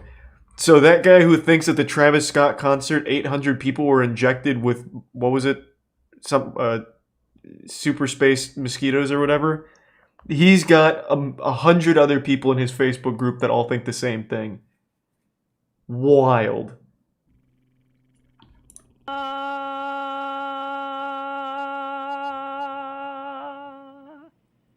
The conference was a pretty fun but disorganized event. Thanks The to two some workshops we were Kaylee. really looking forward to attending were Zango. How to Become a Jedi Warrior and Quantum Spoon Bending, Bring Your Own Spoon. Tomorrow's gonna be a fun day because tomorrow we get to go to How to Become a Jedi Warrior. I'm excited about that one. That should be that should be productive. Unfortunately, when we showed up to the How to Become a Jedi Warrior workshop, no one was there, not even the speaker, so it was canceled. We just got in here. We have no idea. Oh man, what the fuck? Well, they're too busy having sex, I I bet. just gave up. On Mars. So the best part tomorrow is we are gonna go to Quantum Spoon Bending, parentheses, Bring Your Own Spoons, close parentheses. And the quantum spoon bending lesson was underwhelming since, instead of learning how to bend a spoon with our minds, we were instructed to physically do it with both hands.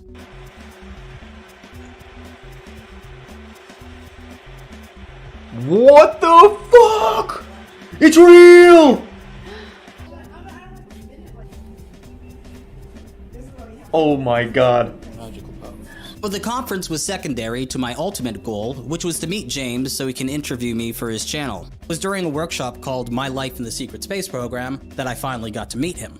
Honestly, I felt sort of starstruck. I asked him to sign my copy of his book, and we talked for a bit before the workshop started. While walking around the venue, I noticed that James had sent me a text inviting me to his hotel room for an interview. Suddenly, a wave of anticipation and euphoria washed over me. This was it. Finally, after several months, he ends up getting like Harvey Weinsteined by James. I ran back to the workshop room, found Night Docs, and alerted him of the new development. We scrambled to get all of his equipment ready to film the interview and to get to Jay's hotel room as soon as possible. Night Docs, go with him. Keep him safe. Therefore, being late oh was my not god. Enough. Night Docs, who was behind me, was still trying to attach the super his soldier's camera to unpredictable, the gimbal, which would not fit. Watching the minutes go by was excruciating. Eventually, I told him to leave the camera unattached from the gimbal, and we raced towards the elevator, getting lost a couple times along the way. After an elevator ride that felt way longer than it should have, we rushed towards James' hotel room before realizing that we walked in the wrong direction once again.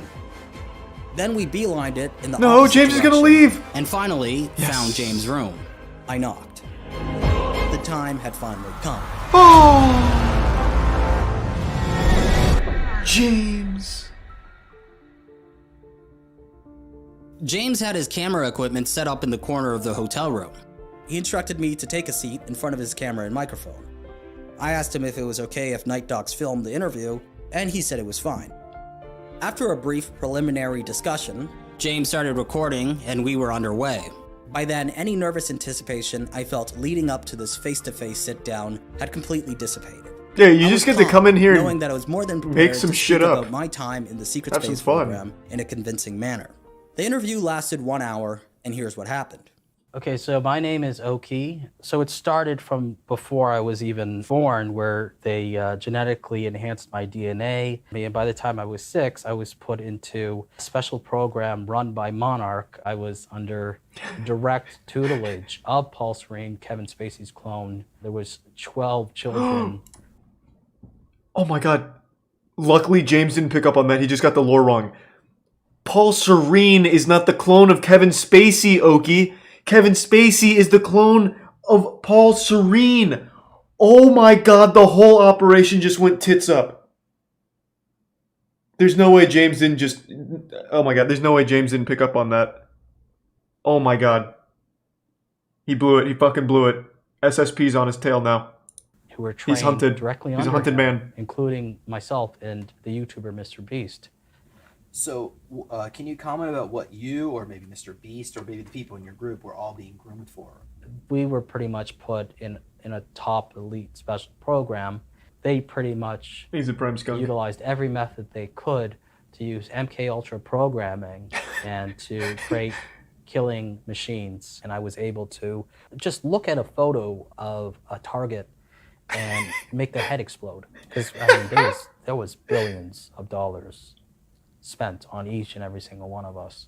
I particularly liked that sounds like Kevin Spacey's research. I liked my my 2 daggers. I had a form of EMP that I could take out there. He's a Reddit assassin. In my past life, I was on Mars. Yasuke, the Black Samurai. Did any of your clones ever get changed into a zombie? I had a clone.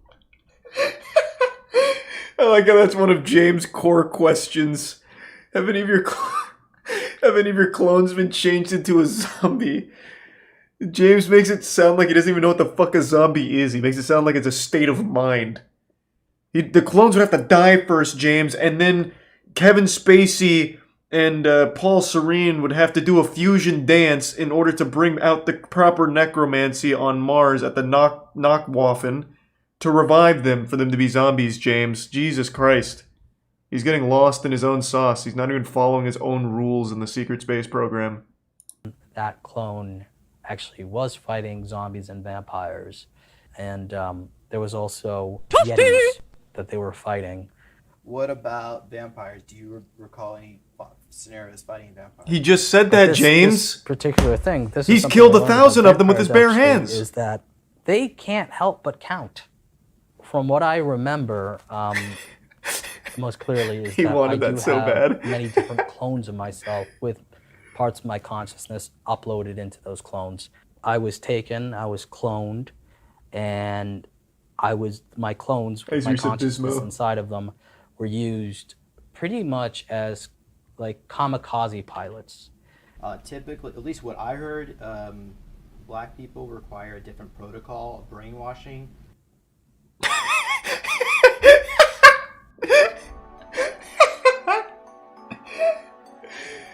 Time flew by, and I was struck by the effortlessness of the super soldier is many things, but a coward he is not. He will ask the hard-hitting questions. He will go where no other space program super soldiers will. Story which I crafted. I spoke for 1 hour. He actually fucking said my that. Story so coherently that I realized that if I was to continue to pursue a career as an influencer in the SSP community, I'd be able to become a prominent whistleblower.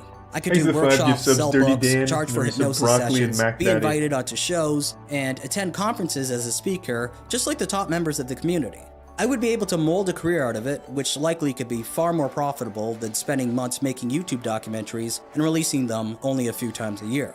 When I first became interested in the community and its major players, I wondered how these people could regurgitate their own bullshit with such ease, as if their lies didn't affect them at all. Were they deluded, or were they capitalizing on feeding lies These are to real a memories. fantasy-prone audience? And when I was being interviewed by James, I finally understood it. What you believe becomes your own reality, no matter how ridiculous it is. Spewing the nonsense story I crafted was like an out-of-body experience. I was playing a role, and even though I created the role, while I was performing it, it was like a switch in my brain went off, and everything I said felt real. That's 100% true. That's how it works. Speak matter-of-factly about That's why these being communities trained by Kevin exist. Spacey's clone along with Mr. Beast. I never broke character. I never felt like laughing or winking at the camera. I spoke stone-faced with deadly seriousness the whole time. It was so easy to detach myself from the situation and make it feel real. Overall, this whole journey has been a fascinating big shooter and slider. I now feel as though many of the questions I had about charlatans, grifters, con men, and even cult leaders, it's starting to make more sense. By stepping into their shoes, I feel like I gained insight into how they operate and what makes them tick. Like I said, if I wanted to, I could have continued to masquerade as a secret space program whistleblower and turn my lies into something truly profitable.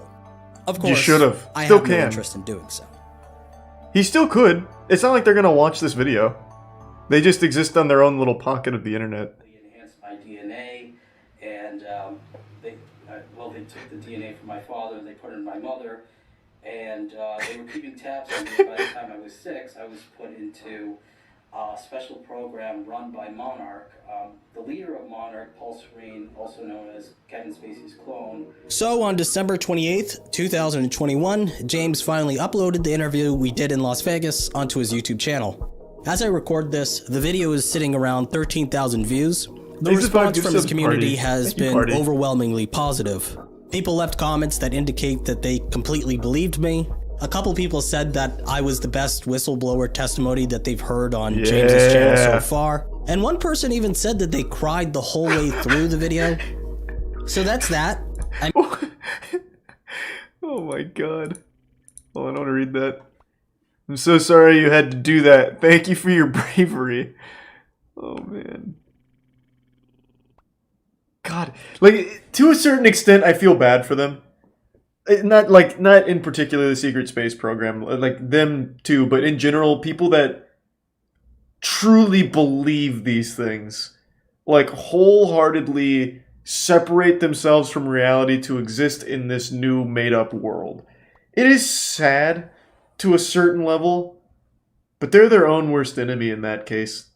They at any point can just choose not to think that the Nazis created a secret space program that's been in the galaxy habitat, or what the fuck, now I'm lost. What was it? The Nazis split off from the world in order to exist in Mars, and they took over Cedarus, Uranus, Siblius for 400 years and started abducting people here for more forgot a lot of it now. It's been so much lore. Either way, you could leave that world where the Nazis control space and just go back to reality. Through the video. So that's that. I made up a story and officially got it to James's channel. I can now officially call myself a secret space program whistleblower, an elite among elites. a space samurai, MK Ultra victim who was trained by Kevin Spacey's clone to become a killing machine. If you want to watch the full interview I had with Jay as well as our hypnosis session, please subscribe to my Patreon. Otherwise, follow me on social media. I have Twitter, which I'm the most active on. God, this was so good. And a subreddit. All links could be found in the description box below. And as always, until next time. That's all you need to know now. That was so fucking good. Yeah, apparently this got deleted, which I absolutely imagined it would. He'd have to. And he'll probably address this as well. At some point. Goddamn shame. They loved Oki. God, that was amazing. This is criminally underrated for the work that went into this. Dude flew out from Canada to Las Vegas to a secret space program meeting in order to have an interview with the #1 figure in secret space program super soldier lore. The 330-year-old ass-beating, ass-eating super Goliath James. I want to look more into this group on my own time now. The secret space program. I wonder how big they are. I wonder if I can find any numbers.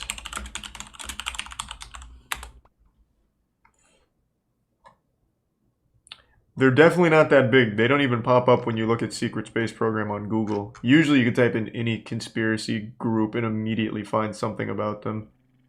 I'm actually going to have to type in Kevin Spacey, maybe. This will be my gateway. Nope. I just got movies. And then I got Oki's video.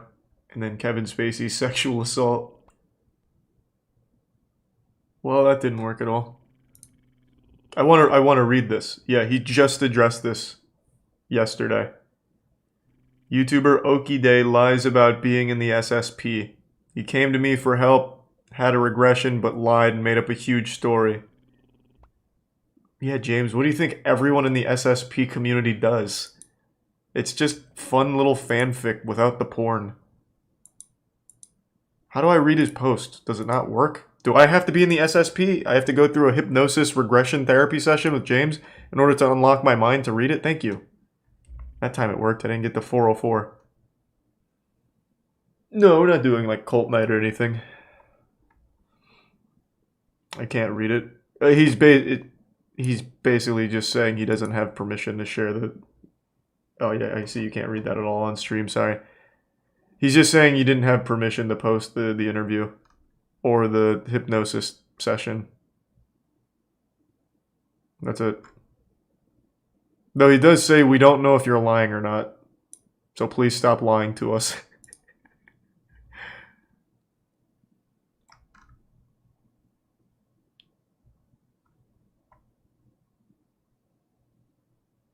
That's kind of sad. Yeah.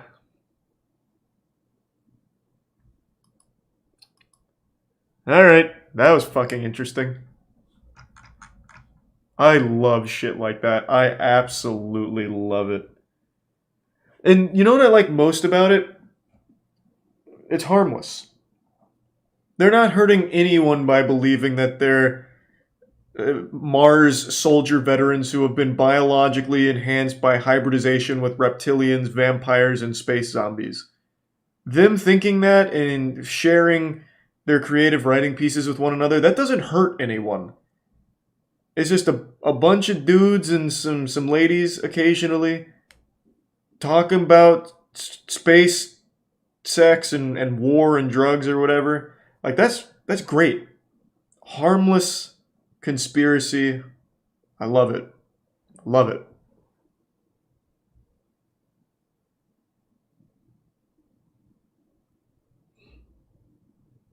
Have you seen the crazy story behind Low Tier God? Yeah, of course, I know all the LTG stuff. They do identify as space Nazis, though. Yeah, like I said, it's a little weird that they chose the Nazis to be the ones that they are a part of. That's concerning. I don't really know why they do that, but like excluding the whole Nazi angle of the secret space program lore, it's harmless. They made the plot for the next Wolfenstein game. Yeah, kinda. Thanks for the gift sub CJ and the gift sub Buffalo. Hey Buffalo. Someone recommended that before Blue Soul. I'm not gonna watch it tonight though. I'm actually getting tired. I think I'm just gonna call it a night. We're not gonna find something as interesting as that for the rest of the stream, so I'm just gonna go to bed. I'm getting tired anyway. I just love to create. I love to inspire.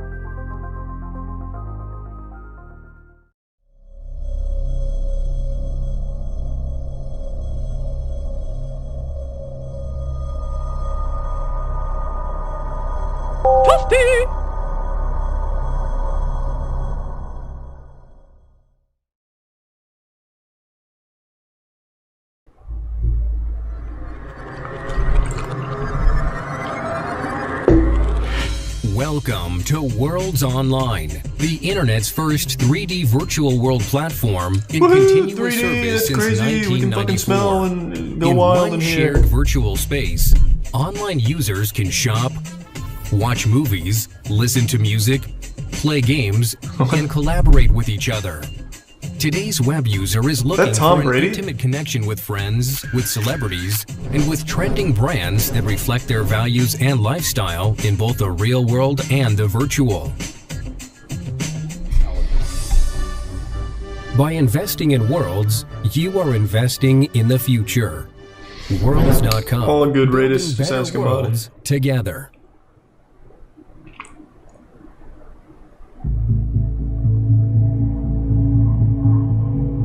Throughout the mid-2010s, an urban legend would surface about a mysterious MMO by the name of Worlds.com. Thanks for the resub, Chippewa, and the tier 1 Having cuddles. been launched to the public in the mid-1990s, the game was believed by many to be dead, discontinued, and lost to the inevitable void of internet history. Where? Unbeknownst to most, How do this people couldn't even have been find further that? from the truth, as Worlds.com was very much still running. But there was a catch. Venturing into the game today presents you with a This looks barren cool. wasteland of nothingness, a relic that What was the once fuck? bustling with life, and You get to play as a duck or a penguin? to life supports. The game, expectedly, is completely empty. Thanks for the 5 gift Mostly. subs, 28 down. Appreciate it. You see, rumor had it that Worlds.com was hiding something, a shrouded purpose that's been kept from the public. Rumors involving in-game cults, doxing, graphic imagery, and virtual stalking have led curious minds to hesitantly venture into Worlds themselves in hopes of finding out if these allegations were true. What the fuck? That's nuts. Let's throw it back. Alright. This is the story of Worlds.com. Alright, I'm super invested in this now. Is it a cool cult? Did they do cool things like give out candy on holidays and stuff? Or one of those bad ones like the Manson shit?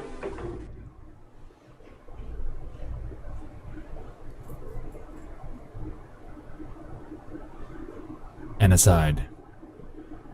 The 1990s were a magical time in the world of entertainment and the advancement of society. Being what I can only describe as the calm before the imminent mid-2000s technological storm, we were living in an era that brought us some unforgettable treasures in the realms of video gaming, movies, Yeah, and television. blockbuster, classic, fuck In the yeah. gaming world, for instance, new and unforgettable IPs such as Mario Kart, Yeah, agreed, Soul Eater. Banjo-Kazooie, Fallout, Resident Evil, and Silent Hill were born. And with these came game consoles that have stood the test of time in bringing us unforgettable experiences such as the Super Nintendo, PlayStation 1, and the Dreamcast. God, the Dreamcast was so good, the most underrated console in history, Power Stone. We need a third Power Stone, please? So good. Sugoi! Fuck, Being it was in so an era good. that predated the modern interconnected society that we live in today, a lot of nostalgia is carried inside of many, as the mid-1990s are remembered as a time when the internet was just barely getting its footing into mainstream culture. Next to Personal Prime computers Ireland. during this era were nothing but an expensive novelty, at least for my family, and the ones that did have one used them primarily for work. In August True of 1995, Microsoft would release a revolutionary competitor to the Netscape Navigator, the pre-existing OG of internet browsing, called the Internet Explorer. Yeah. If you were lucky enough to get your hands on a PC in this era, then Combined with the tools at your disposal in Windows 95, you were able to venture into the vast, wild west of an enigma known as the World Wide Web. God, the internet back then was so wild and wacky. In today's culture, things have changed. I'll never forget when I was horny and typed in like boobies and went to a site that had a demon on it. Sterilized, Haunted. being pushed to the brink of minimalism and moderation. This isn't necessarily a bad thing, but a lot of the magic and charm that existed in the wacky and terribly designed UIs of the past are largely gone, replaced by logos containing simple shapes, any shred of creative color being replaced by whites, Microsoft, and all-encompassing oversimplification of pretty much everything. As you've heard in my incessant rambling so far, the era was magical, and a lot of newfound creative mediums were on the rise. While video gaming via a conventional console was the primary method of escaping into a mystic world, the rise of the internet paved the path for a new form of interactive storytelling and interconnected social experiences. And those were a little something for we gamers now know as MMOs, or massive multiplayer online video games.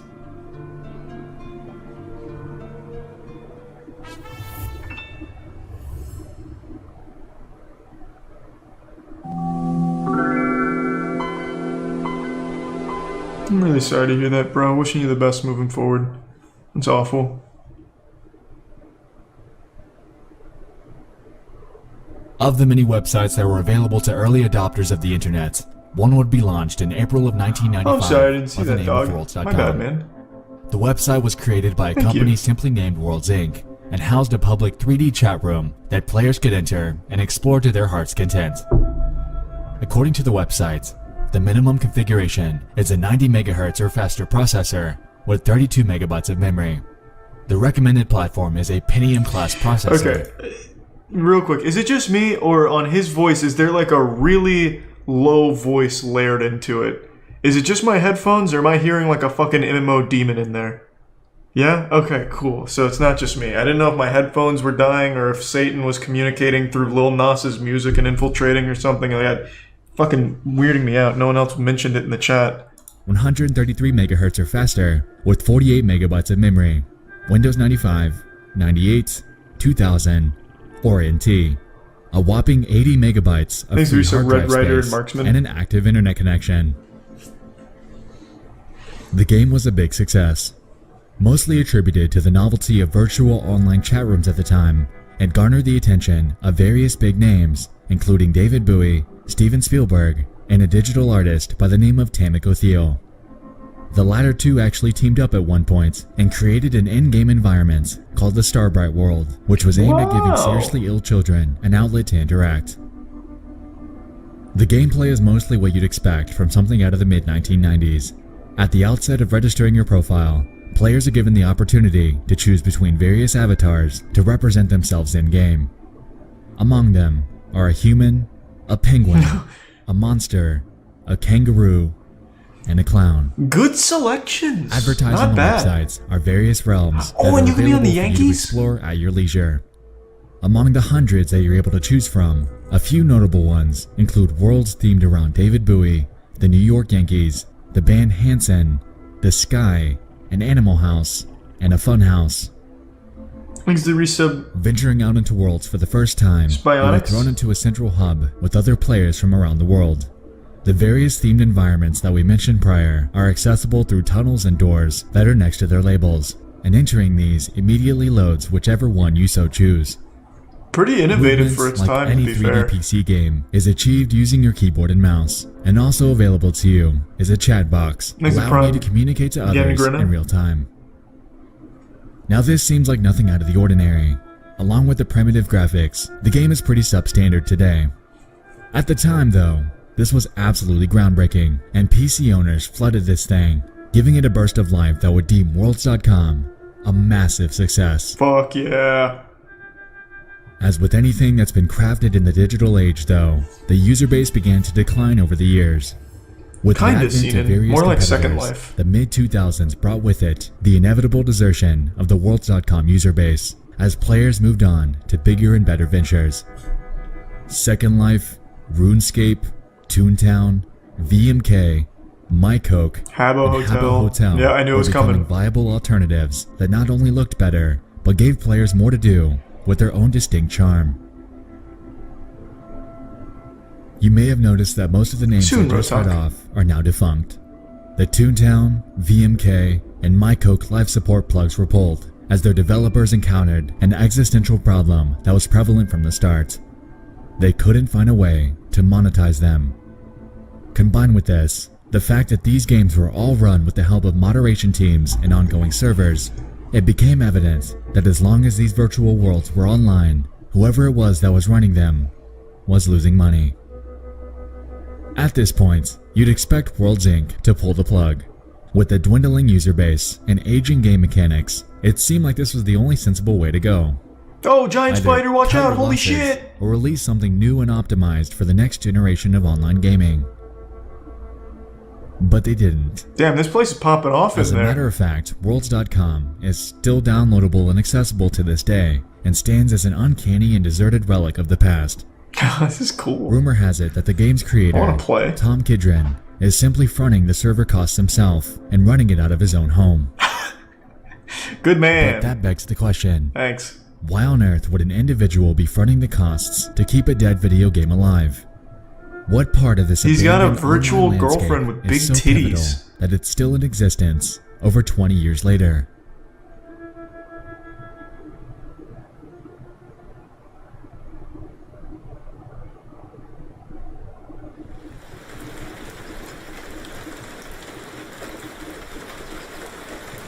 This looks so cool. Look at this. In the short span of time that I've been here, it suddenly dawned on me that I'm visibly the new guy. Everyone here seems to know it. Uh-oh. I'm not a regular. They think he's a cop. They think he's the Hope you're feds. comfortable. Down the rabbit hole we Run! go. Get out of there! Engage, no clip.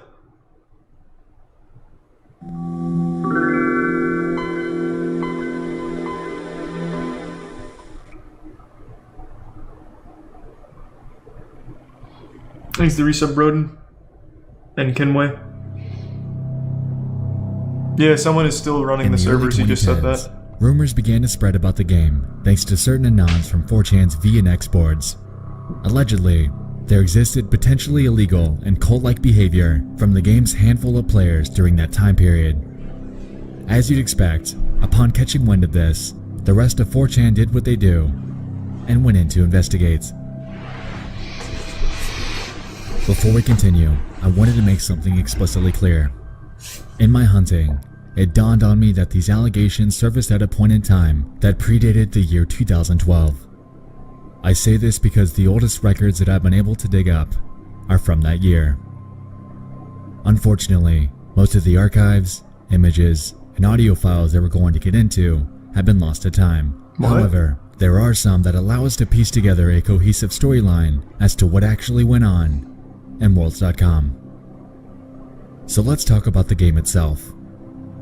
A major element at the game's core was the ability for users to create and host their own customized universes. Wait, I'm confused. What is he saying? So everything here, Shaper. 2012? What? Much like Minecraft, if someone chose to do so, they could create their own server, build what they want, and invite certain players through a downloadable file that's accessible through Shaper. Many of these became archived on various websites, and even today, there are download links out there to access certain Everything custom dated worlds. before 2012 are lost. Effectively, Okay. the possibilities were endless, and harnessing the about me. creative freedom that they were given, players were able to create some admittedly impressive worlds. Now that it's died down, though, things have become a bit darker. A bit more controversial. I'm not sure about so Second to Life speak. having a cult. While there are groups of people that are or might be strange in their own right, there are two that have starkly stood out to me as the most mysterious. Two users, a Jimbly and a Nexialist. Interestingly, both have crossed paths in the game. However, their stories couldn't be further apart. Contrary to Nexialist, the stories surrounding Jimbly seemed a bit more grounded in reality.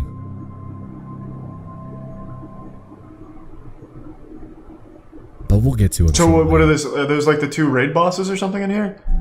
The two different big groups?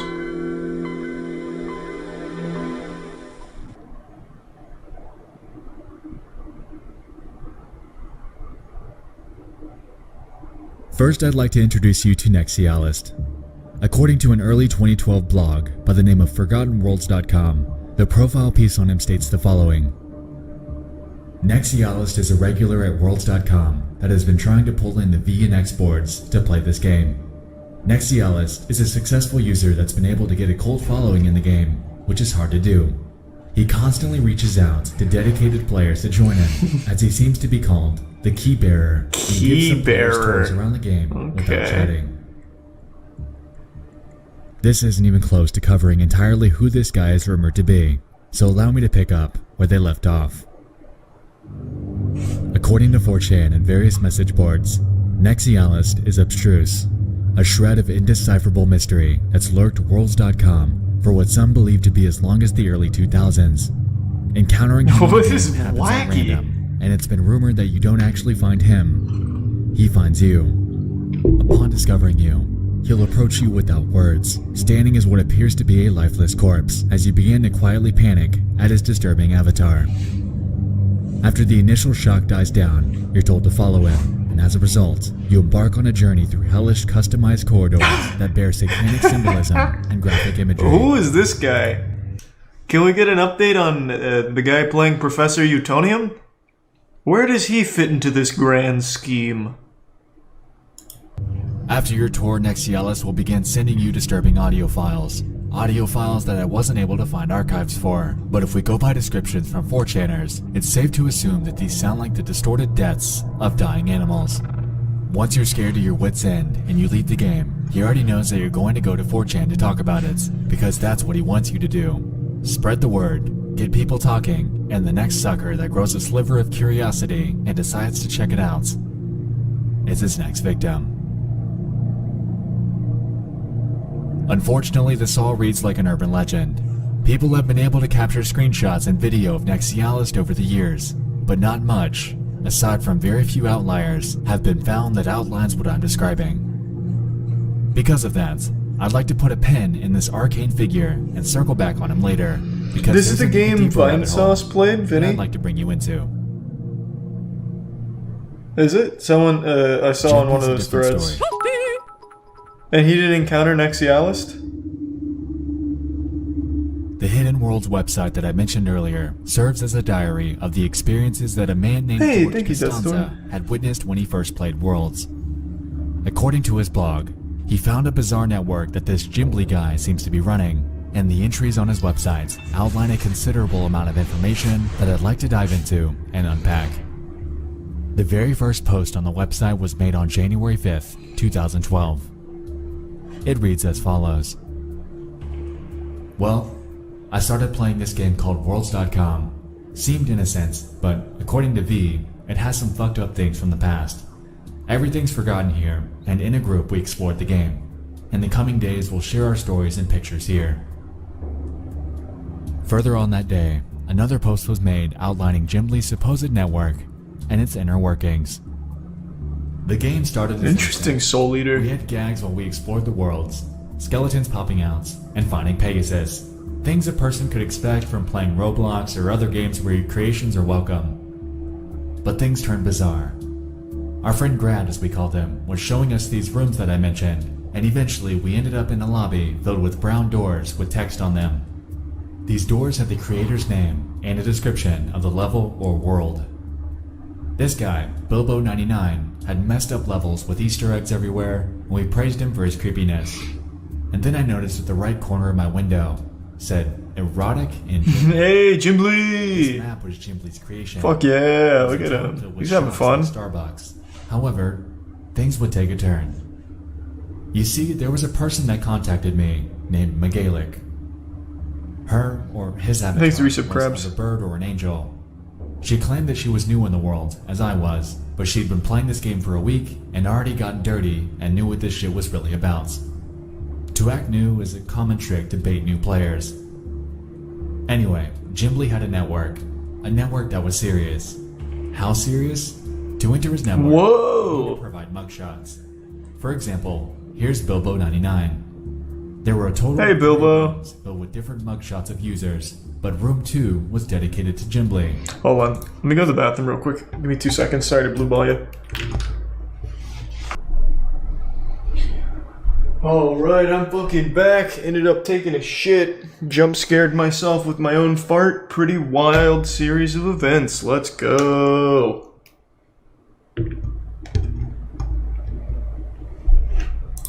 So we scavenged for Megalic and found this. Well, I can't do that right now, Radis. You're gonna have to ask a mod. One thing I found that was standing out was a user named Kelikar. She was in the porn gallery, and I compiled this.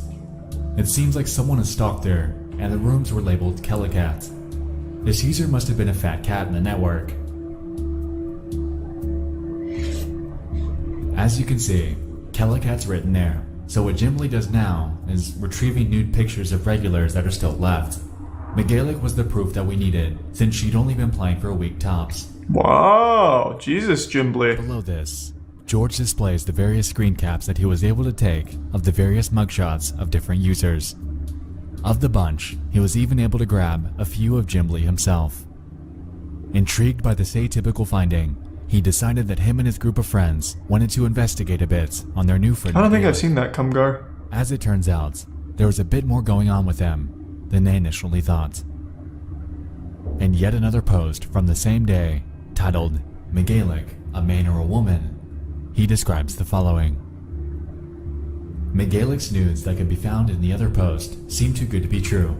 Her head was cropped out and with the body of a young woman, while her mugshot shows an older woman in her 40s, and that picture's really old. What does that leave us with? She could have faked them because she doesn't want So how is this a cult? I'm a little confused. A man playing as a female. Seems like a Reddit mod using his power to get pictures. Real email, although it's linked to a man by the name of John. John's in his 50s, seems to enjoy MMOs. Thanks to Tier 1 Biscuit Boy. Any interest of games, and has her only Facebook activity labeled as kids. So yes, Megalic might be or is the man posing as a fragile woman while baiting for pictures.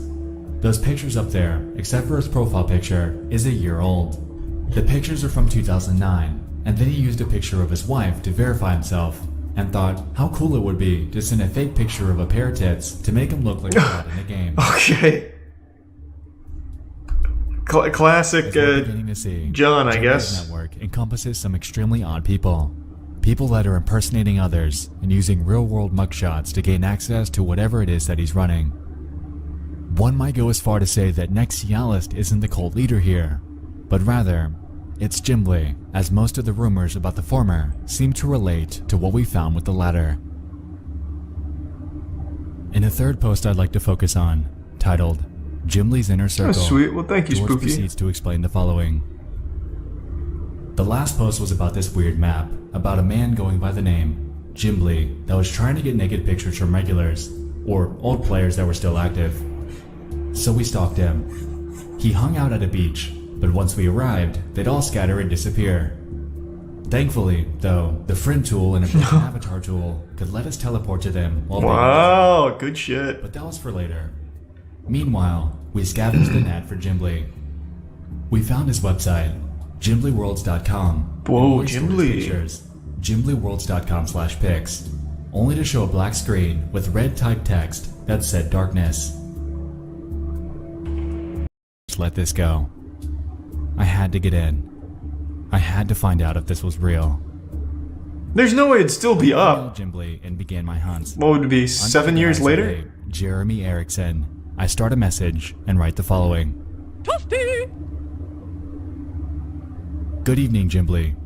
I've recently started playing Worlds and was interested in joining your in-game network to congregate with yourself and other players.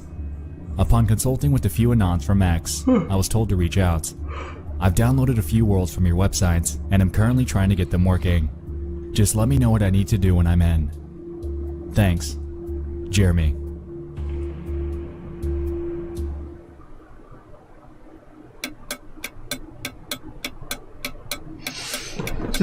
This really doesn't seem like a cult though, it's just a weird community. So maybe it gets culty now. After a trek through worlds, a lack of a response, and dwindling time to wait, it's beginning to seem like Jim Lee either isn't currently active or simply doesn't play this anymore. Though I have a hard time believing that, considering the fact that the Whois domain search on his websites reveals that it was updated on November 5th of 2019. I'm not entirely sure if Gimbli's the kind of guy that would have a sudden change of heart, but if you ask me, it is a bit recent. Anyway, with that under our belt, unfortunately, heading back to the blog reveals that most of the other threads outline mundane discoveries while exploring various official and user-crafted worlds. A few notable highlights include some of Gimbli's bizarre creations. Hey, that's Banger Sisters, I think? Remotely relevant to our investigation. Saw that movie a long time ago. Even so, the discoveries surrounding Jim are nothing short of unnerving. So what's actually going on here?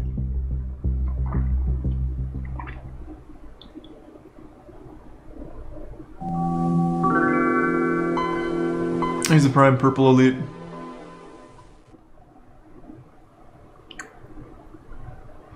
So far, I haven't really seen anything too wild here. I was expecting something fucking crazy. The primary consensus. In fact, I don't even know what we've learned other than was that it's a front. These people play an old game and are kind of weird. Rumors are powerful things.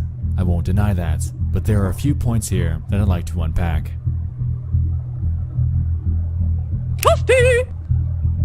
Contrary to Nexialist, Gimbly surprisingly hasn't generated much buzz online. This bizarre, cult-like network that he seems to have created how is it cult-like though? Effectively cements him as somewhat of a wild card in my theorization. What this guy is doing is weird. From the mugshots to the vast database of supposed network members to his secret repository of graphic imagery, it seems like he is the one actually running the rumored cult. While it doesn't deal with Satanism and death like the urban legends claimed, this guy is, whether he knows it or not, effectively catalyzing a situation in which people run the risk of being doxxed. It took George not even one full day to piece together the real identity of the wife and man behind the McGaelic mugshots, and it's unclear how many other selfies that he has stashed away in the world that he's, according to the blog, been building since 2005. To be frank, aside from the lack of a response, I wasn't able to find much else surrounding this guy, and it's safe to assume that there are others like him. I'm not sure, Rotalk. Aside from a few key players, is surely something that would catch the eye of somebody trying to run some sort of network under the radar. With that being said, I encourage you to make your own conclusions about him. With the evidence at hand, it does appear that at one point in time, there was something going on behind the scenes. Whether or not it still is, or if the mysterious Gimbly is still active, remains to be seen. While I haven't been able to track him down, maybe you can, but keep in mind that if you're so curious as to venture in on your own, your potential discoveries may be nefarious. But remember, we're talking about Gimbly's custom worlds. Thanks to Tier 1 Ludoplex, and gives sub Purple Elite. Assume that you'll be alright. But that brings us to another point of discussion. Nexialist. You might recall that I mentioned the fact that users are able to create their own worlds. This was actually a pivotal mechanic in the game and gave players an extra layer of interactivity. In a sense, I could see the developers feeling as if they're future-proofing their game. Did not do Vid as Chronicles. It allows creative freedom that was unheard of before the point of its release. With this in mind, we have to remember that most of his so-called cult activity was happening in these aforementioned user worlds. Regardless of his eerie demeanor, Nexialist was eager to give players a tour of many of these. As it turns out though, he's apparently come off as quite ordinary to many players. In one post on Reddit by a user named Goomilord, they claim that they even encountered Nex and that he's merely a normal guy. Apparently, he switched his avatar to Sanic at one point and began spamming the words, "There is no cult on worlds.com" in the chat. So he's just an RPer, like the guy just fucking RPs. Thanks, the resub Dick. So let's think about this logically. And Ernie. Worlds is, at its core, creepy in and of itself. The barren environments, combined with the uncanny primitive textures, naturally gives any unsuspecting players a sense of uneasiness, especially if you've caught wind of the various allegations surrounding Nex's mysterious character. That's pretty cool. I believe that he's playing along, leading players to the belief that he's some sort of cult mastermind as a long-running joke. The worlds he frequents are creepy on purpose, and, in my opinion, he was capitalizing on it for a bit of fun. Yeah, obviously, for sure. He comes off strangely when he wants to, and he executes this with a group of willing friends. The same friends that we see in the so-called cult screenshots that were captured in-game. A weird hobby, but to each their own. I'm not judging. So there was nothing. Now with all of that out of the way, there's still one glaring question that remains. Why does World still exist? That's the only really weird thing about it. Like, there's no point to keep it running. That's like the only odd thing. Like, Jimbly asking for pictures of people is the sign of a lonely person wanting to make sure, like, you know, this is a person, and I'm talking to a person. That's what it strikes me as. And the porn stuff is him taking fucking Google images. Direct your attention to the game's owner. Tom Kidron, in his many years as the World's owner, has become somewhat known There's the as 5 goose subs, something called Lotoplex. a Thank you, man. troll. Patent trolls Appreciate it, essentially man. purchase many different elements and ideas of a particular product and squat on them for years, filing lawsuits against anyone that violates them. The reason that these people are called patent trolls mainly rests on the fact that the ones they purchase are typically what they perceive to be a sought-after and core element of a particular product. In this case, Kidron's been squatting on patent number 7,181,690, Classic patent. which is titled System and Method for Enabling Users to Interact in a Virtual Space. This was filed on August 3rd, 2000, with further detail in the following. The invention provides a highly scalable architecture for a three-dimensional graphical multi-user interactive virtual world system.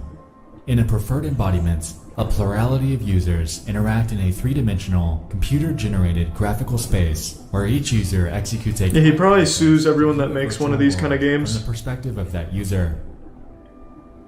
Sounds broad, doesn't it? That was on purpose. Andy's used it. Even as of this year, there are articles all over Google explaining legal cases that Worlds Inc. has filed Worlds against vs. Bungie? IPs such as Second Life, Blizzard, Bungie, and more. And according to a Vice article from 2015, They ever won? Kidron rakes in a whopping $200,000 a year from his court proceedings. This effectively explains away the server cost. When not many, if any players play your game at all, the result of this is cheap upkeep, low bandwidth, low server costs. Ergo, he's raking in cash with a positive net income. In the US, the typical patent lifespan is 20 years, so at the time of writing this, we have just short of 9 months before Kidron would either have to renew or simply let it expire. As a result of I'm this, sure he renewed. if he so chooses, he could let it run its course and retire from his relentless court proceedings. If he does, I wouldn't be surprised if the World's game goes down with it, effectively and permanently leaving this artifact of a game to die. Someone do it for me. Did he renew it or did... Well, I already know he fucking renewed it. So, all in all, as it turns out, Jimbly is the real enigma here. The custom worlds that he, and potentially others, have created are an indisputable testament to the underbelly of this archaic MMO. Today, it's unclear whether he's still active in the game or not. Ooh, even so, this is a huge the inner tier mechanisms 3. of this fabled network are something Rates that perplexes 2? me, as I see no end goal Thank you. other than to hoard a repository of Appreciate images the huge for tier his own 3. enjoyment. Why he chose Worlds.com to do it is and will forever remain beyond me. Regardless, Worlds, whether still online by nefarious reasons or not, stands as somewhat of a time capsule to the primitive era of social gaming. Today, with the official non-custom Worlds, it stands as a corpse of the past, a window into what once was, and a sliver of mystical nostalgia, sending us back into a time when we all first discovered the world of the internet. Very cute. As far as we know, servers are, to this day, willingly being kept alive. Alongside this, the inevitable date that the game permanently goes offline is unclear, so if you're eager to experience this curiosity of old, then you better get on it soon. Stay in the official servers, and you'll be fine. Also, this is not the game Vinny played. I looked when I was shitting. He played Active Worlds. Otherwise, you'll run the risk of missing the nostalgic boat, leaving it to sail away, and for us to watch it go. Yeah, so I feel like that was a bit off. Thanks so much for literally watching. nothing I'll see you in the next cultish one. about that. I love you all. You have a guy who's RPing, and you even mentioned that it's literally RPing, not really cultish. Jimbly, I think, is easily explained because it's clearly a lonely guy, and he asks for the pictures of anyone that plays and wants to be his friend. Not the most uncommon thing in the world. And the porn shit was just stock images, right? So it's not, like, I don't know where the cult was.